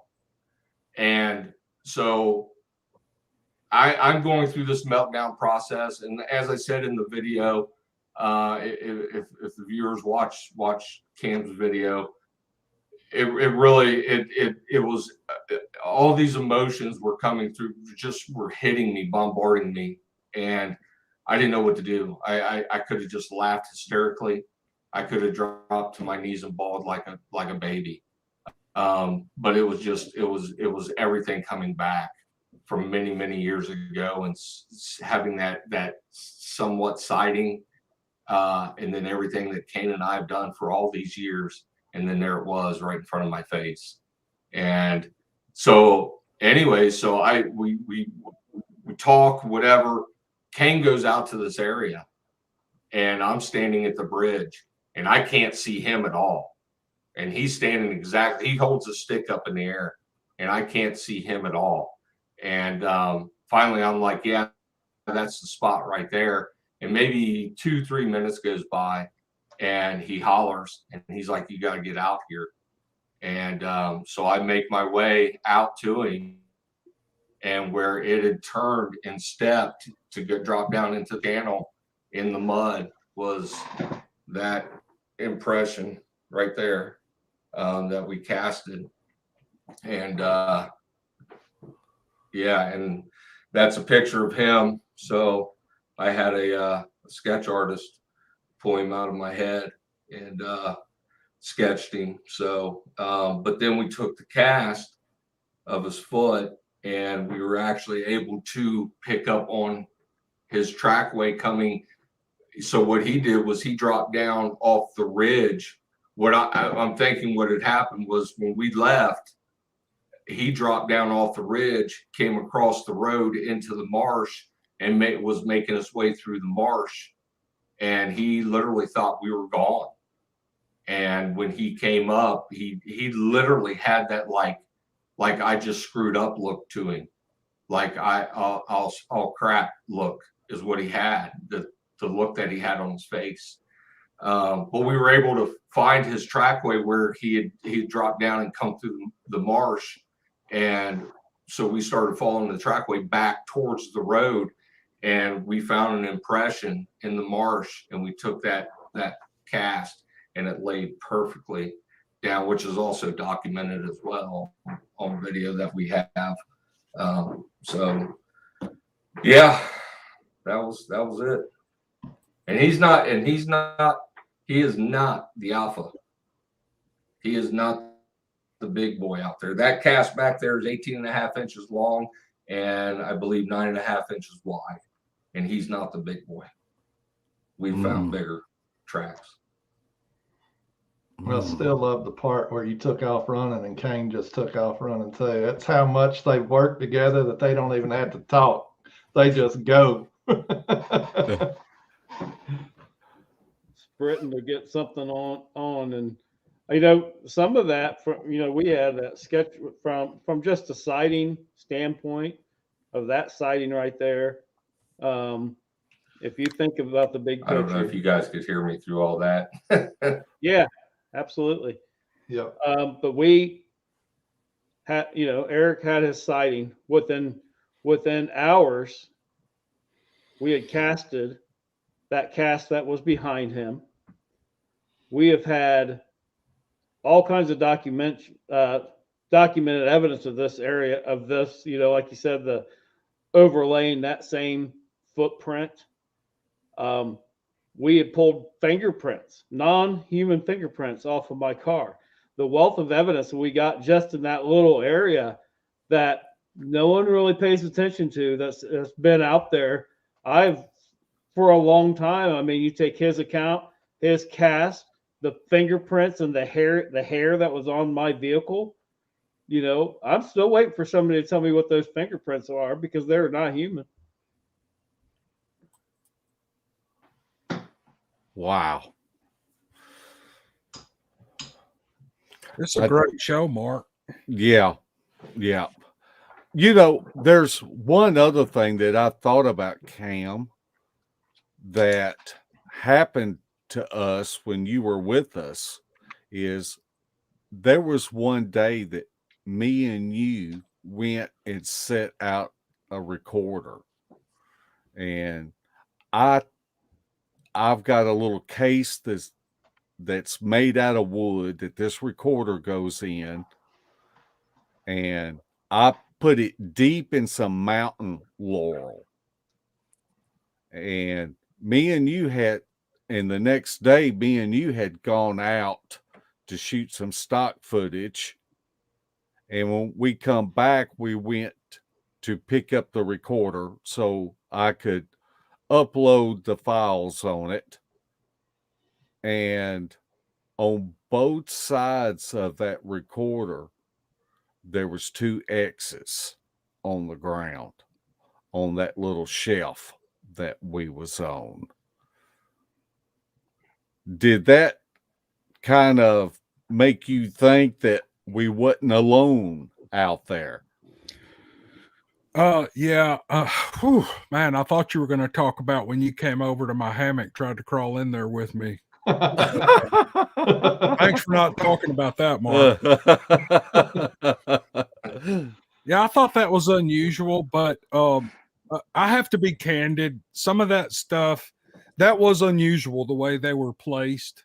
And I had been through there the day before, and I'm never looking at the ground. I'm always looking ahead of me, or if I'm looking at the ground, that was almost a trail through there. I think that was a game trail. And, some of the X's and the strange configurations of trees sometimes doesn't, I don't know, it doesn't light me up like it does, but that was unusual. That was very unusual. I mean, they were perfect. Those branches were just stripped clean, and they were laid in a perfect 90 degrees to each other in two different places. And I mean, there's no way to know for sure. And I think you'd agree with me, but that's quite uncanny how that worked out.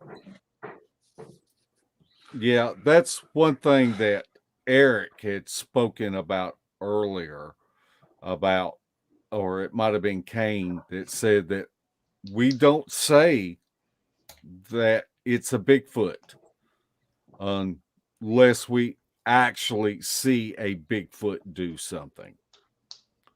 And for me, that is a protocol that everyone should follow, because how many times, Eric, have you seen videos where somebody's driving down the road and sees an X on the side of the road and jumps out and starts posting pictures, on the internet, but yet they're not willing to go out and look for the next sign? No, not at all. And they think that's it. That's the creme de la creme. It's Bigfoot. Here it is. Found it. Bam. Post it. And yeah, there's so many out there, and it's a shame. It really is. And there's so many people though that also feed into those people, and wow, and this and that, and fan base, friends, whatever, and it's, and if somebody comes out and goes, now, wait a minute, did you do this? Did you do this? And then they get throat stomped for questioning, so I always tend to be the one that, if you want to throat stomp me, I'm going to ask the questions, why didn't you do this? Why didn't you do this?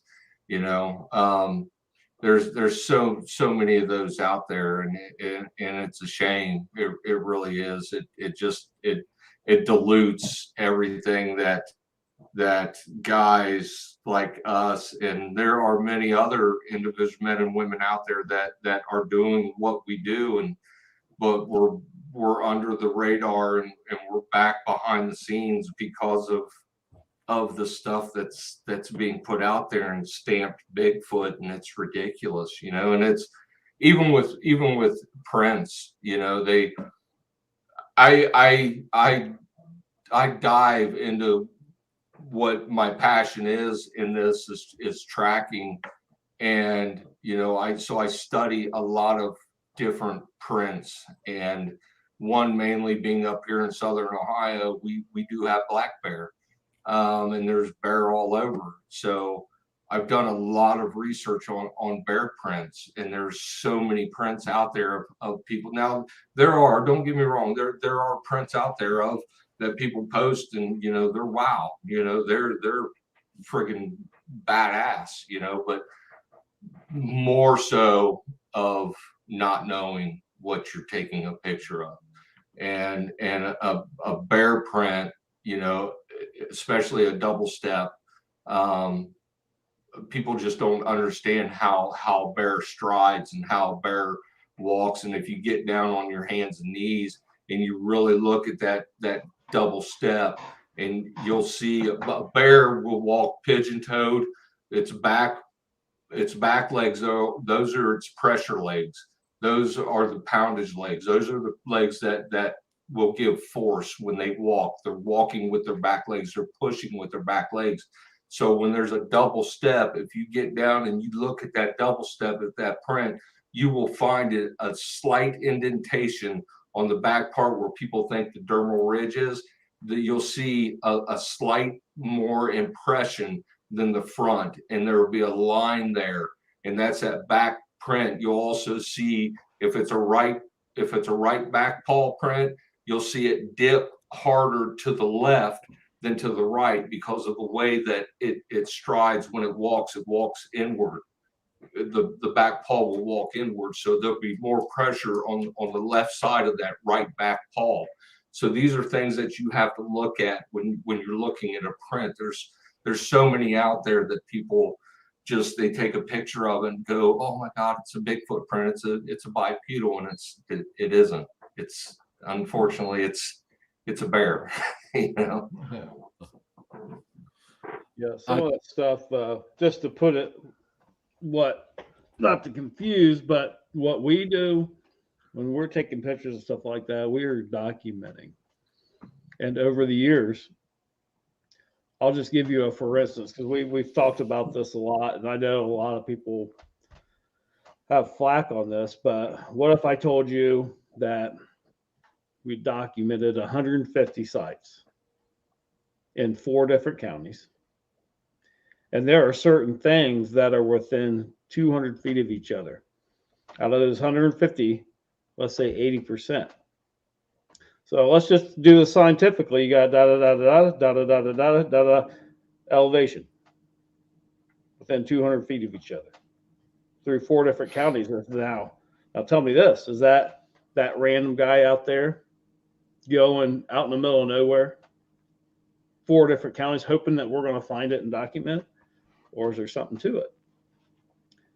Then the step beyond that, to say whether this is, and this is why we do what we do, part of it is to try to get these kind of answers, because you have to, if you want to have a theory about it, you have to go out and find the answers. Well, if we can take that and we can predict from the information of that one and go to the next county over and find it. Tell me if that's random. Because that's exactly what we're doing right now. I hope y'all folks are taking notes. That's blows Spe- me away. Especially the naysayers. I can probably speak for Larry on this. We have learned. You know what though? I'm so we're so past the naysayers and, you know, the ones that just try to discredit you just to try to do it, just to do. We are so past all of those individuals. It just doesn't matter anymore. We know, us 4 know what we can do, and us 4 know that what we are doing is making a difference, slowly, but it is making a difference. And it doesn't matter to any of them anymore. And what Cam did with this video and the way that he depicted us 4 and how we all 4 operate together and what we do when we're out together. You know, if people can't see that in this video, then, you know, whatever. I got a teaser for you guys, if you want to hear it. Okay. So, you know what we do? We have come across someone that used to be a man tracker for the United States government. I won't say much. Understand that though. Understand when I said understand when you say man tracker, the people need to understand what that man did for a living. When you say man tracker, he was a he was a killer. He was a sniper. He was for the government. This man has basically did his tour of duty. Was told that he had a $300,000 bounty on his head, and he took that to heart. And he's been living as a recluse, no internet, no, doesn't text. But we've got in contact with this fella who wanted us to go out with him because he, being a tracker, lives in the woods, came across some odd prints, and he was scared to go in this area by himself because there's been missing persons and stuff like that. He wanted someone to have his back. So we went with this man to help him find these tracks that he was looking for. If I can kind of put this together for you, here's what you could be looking for from us.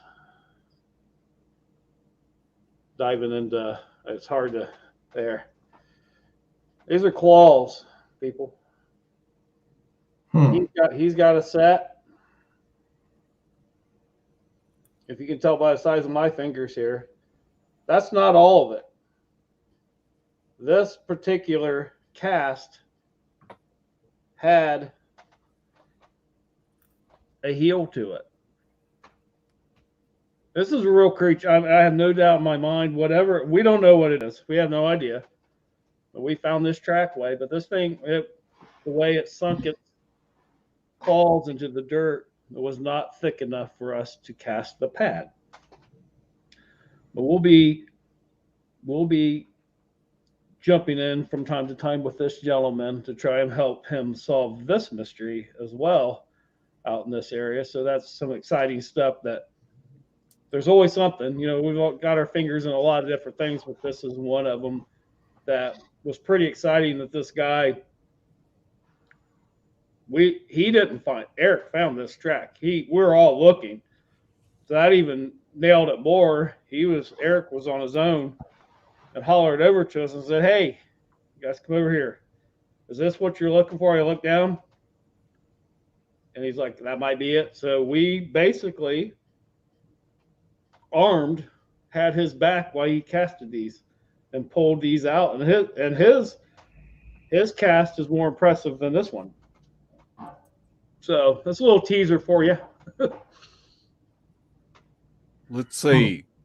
Your friend Shelley asked for the general area of where this cast was made. Just tell us the state. It's Hocking Hills, Ohio. This gentleman lives about, as the crow flies. Don't say it. About 15 minutes away. Oh no! Oh, now I got to collect $300,000. I'll tell you what, this gentleman here, he has a key card asset just even. Hey, we'll see you guys later. Yeah, right.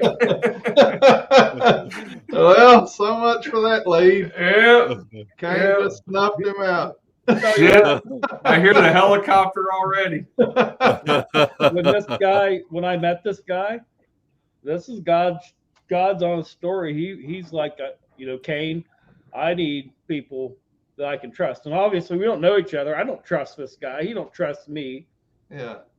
He says, he goes, "I will tell you right now, if you get down here in this area with me and you see one of these things or something happens and you freak out and you put my life in danger, I will shoot you in the face where you stand."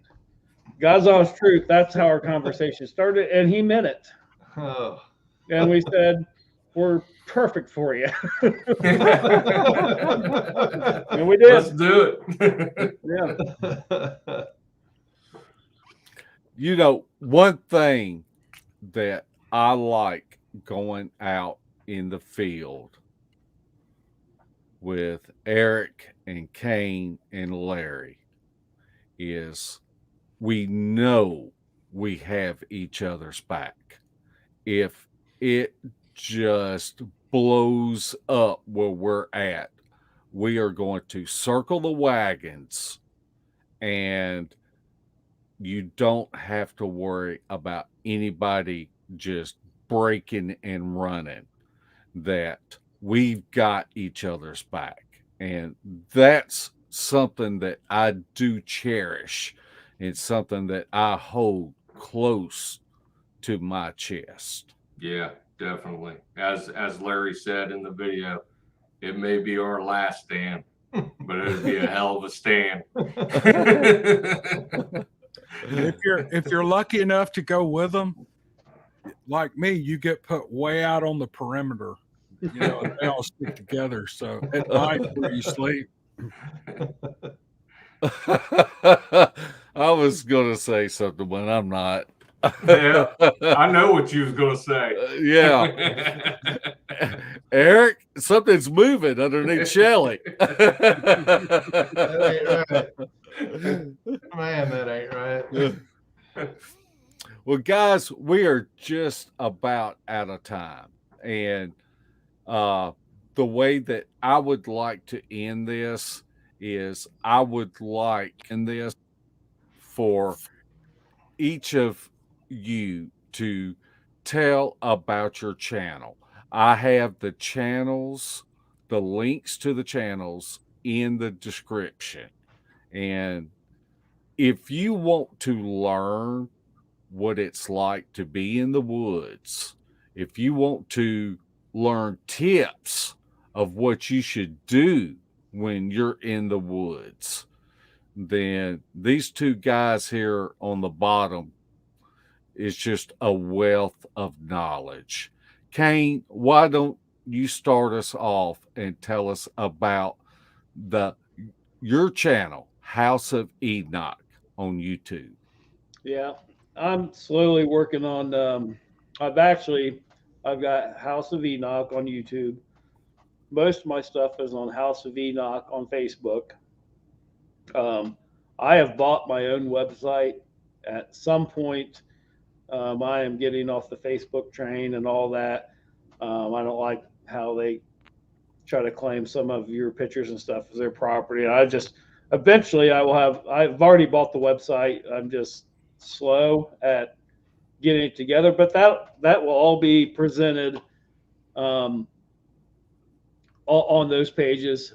House of Enoch obviously is about our research, and if the outdoor stuff, I have another Facebook page that's called Off the Trail, and that's anything outdoors, from arts and crafts to making tinctures of medicine and eating mushrooms, or like we have an upcoming winter expedition coming up. I'm gonna review all my gear beforehand and then come back and review it and see how it works. Just stuff like that. Anything about the outdoors. That's basically it. And our friend Scott Espinosa wants to know what kind of fur that coat was that you clipped off that pimp. Yak. Yeah. It's a juvenile I think Sasquatch. Kane's new name is Huggy.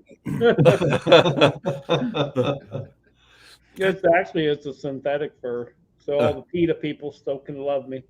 But, it was again I alluded to before. That was a test. You know that I wear that thing around here all the time. I wouldn't recommend it out hunting or anything, but it was a test. It was just that's part of the fun we have when we do these is let's try stuff. And I really wanted to go out on this expedition with frontier type stuff. I mean, in my opinion, leather lasts forever. Those pants, now. Is it the best? No, that's why we improve things. But I wanted to try it. I wanted to have that experience just to see. I think Cam alluded that we go into things and try to make everything harder. That's kind of along those lines. He was telling the truth. It was just trying it, and really it was great for around here. But hiking with it was too heavy. I was sweating going in, and sub-zero temperatures. That's a huge no-no. Yeah. You don't want to be sweating. So in that application, it kept me warm. Probably saved my life that night. But it was just trying something new out. And like I said, around the cabin here, I wear it. It's warm, and but it's heavy. That's the thing about the pants and the coat. Are twice as heavy. Those pants, those frontier pants, I have at least twice the weight of a regular pair of pants. And I don't know what that coat weighs, but I guarantee it's over 10 pounds. It's just it keeps you nice and warm, but when you're hiking, it's all about weight. So back in the day, the pioneers didn't have a choice. So as things evolve, they get better, they get more lightweight. But I just wanted to try it, and it did work. I'm a huge fan of all things primitive, so it has its place. I wouldn't recommend it on an expedition like that. You look damn good is all I can say. Did you try to crawl in the hammock with him? I was thinking about it. But I loved it. I just love watching him walk around in that thing. I was like, this is the coolest guy I've ever met. Eric, tell us about Appalachian Bigfoot Explorer, your YouTube channel. And once again, y'all make sure you go to the description and click on the link and subscribe. Yeah, Appalachia Bigfoot Explorer. So basically, it's really just up and coming. I really haven't done a lot out there, but I'm geared up, and I'm going to start hitting it pretty hard now. So it will be a cross between bushcraft, hiking in, doing bushcraft, setting up camp, doing bushcraft things, showing people how to do survival stuff, and then also mirroring that with tracking and doing what we do in our research with Bigfoot. So that's what's coming up for it. So yeah, I'm pretty excited. There's, like I said, right now there's not a lot on there, but just give it a little time and it'll start growing.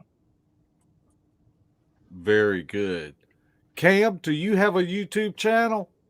Yes, and I was gonna say I didn't know you two guys had a channel, but I will.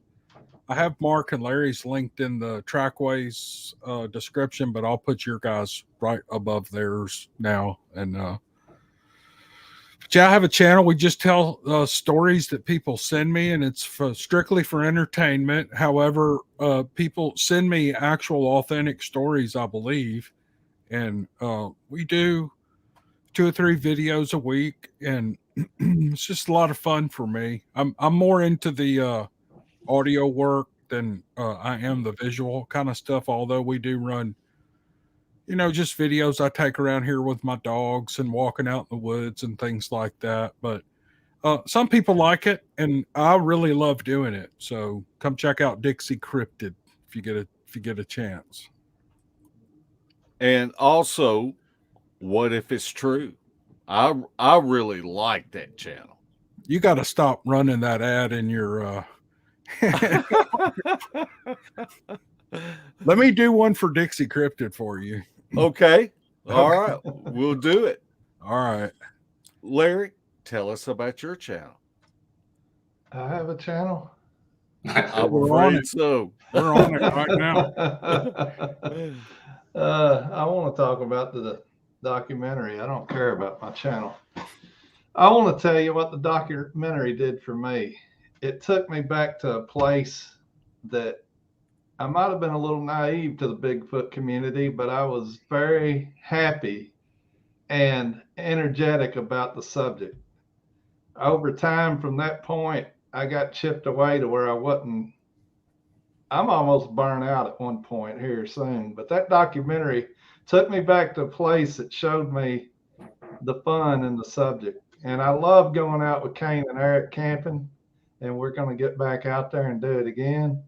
And I thank Cam for putting this documentary together at a time that I needed to see that, because I was ready to just camp and fish off the bank and enjoy the sunsets. I will say this. My wife watched it with me, watched the whole thing with me. And at the end, she did. This is God's honest truth. She looked at me and she said, "You miss those guys, don't you?" And I said, "Yeah." I said, "Yes, I do. Most definitely I do." So for anybody listening, anybody out there in the chat, whatever, us 4 are going back out next month back to this area. I plan on being at the eat and greet just to get back around the people that I miss. Yeah. So yeah, I know exactly what you're saying, Larry. Yep. Well, we love you. 100% back you, Larry, on that. What you went through, your emotions on that is exactly. It reinvigorated me because I was almost in the same place. I really was. I got COVID twice, but and Yeah. I was getting burned out, and that's put a spark in. I was talking to Derek about it. I'm like, I'm ready to get back out in the woods. Yeah. So February, and I'm like, so thank you, Cam. Thank you, Cam, very much. yes. Definitely. Thank you all for letting me go and do it. And it was a great experience. And what was a hell of a lot more fun than going on the trip was putting that video together. I just loved it. I went 7 days. I finally ran out of work. I'm still out of work, and I'm so happy. And I went through my cloud and I found those videos. I got the audio done, and I started working on a Thursday morning, and we uploaded it last Friday.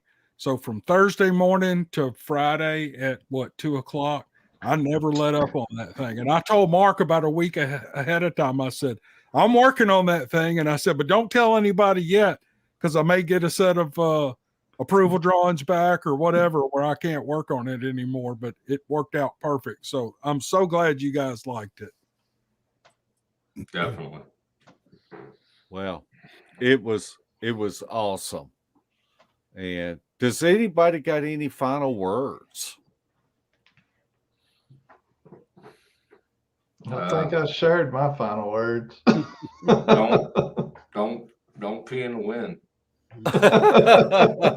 That's great advice. Just to the audience, share that video. Just share it on Facebook, Twitter, Instagram. I don't think you can share a link on Instagram, but share it, tell people about it, because everything that video makes is going for a gear for these guys. And so you don't have to give anything, just click the share button. That's all you have to do. There you go. I want people to share it because I private messaged Cam and I said, I think you have a knack for this, man. I mean, you really, your narrative, how you put it together, man, it would warm my heart if someone came and reached out to you and asked you to do another one, because that's how much I liked it and how professional I thought it was. And you stayed true to exactly what we wanted. Yep. Yeah. I think the next one I do is going to be non-Bigfoot related, but it's along the same lines. It's about a guy here in the early 1900s who was a lion hunter. He's from this town, and I'm trying to dig up some history on him, and I might do a historical thing on him. But the real man's man kind of stuff really interests me, and so we'll see. But if anybody wants a Bigfoot thing done, as long as I don't have to walk my ass up through those mountains, I'll be it. Oh, and one last thing. This spring, I will be going for my certificate to become a survival instructor. Oh, Right. So, whoa. Yeah. Well, I have survived with you. And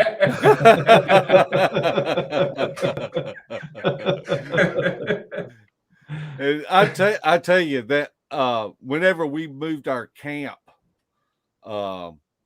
several miles down the road, there was two things that was just a lifesaver. And one was your water bladder, and the other was that it looked like a car antenna that Shelly got me. Able to keep that fire going, because when it's raining, and it seems like every time we go out, it seems like it's raining, we were able to stay warm and cook food. Yeah. I just hope this next trip it's sunny and at least 50. At least. It's going to be in February, Larry.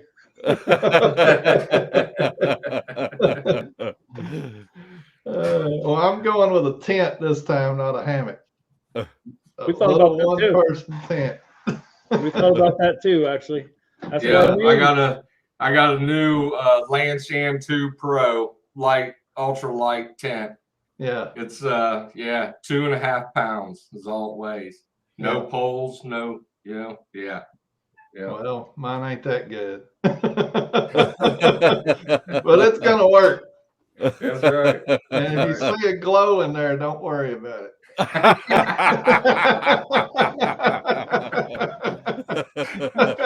It's just me shining.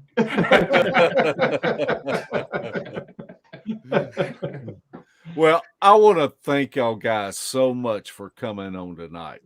And these are friends. I mean, Bigfoot aside, if we all walked away from Bigfoot, we would all still be friends and we would all still be getting together and enjoying each other's company. And that's what's so important to me. And so I just want to thank y'all again for coming on. Yeah. Thank you. Okay. We will see everybody come Thursday night. Same bat channel, same bat time. Yes, sir. All right. All right. Night, footers. See y'all. Peace. Beast TV would like to welcome all of our new Facebook members. Be sure to check out our pictures and videos of possible evidence. And if you haven't checked out the Files tab, there is a wealth of information that you may find beneficial. If you would like to support Beast TV, check out our gear. We have coffee mugs, face masks, gaiters, shirts, and tank tops. The link is pinned at the top of the comment section. Everything is always marked down 20%. So come check out our junk.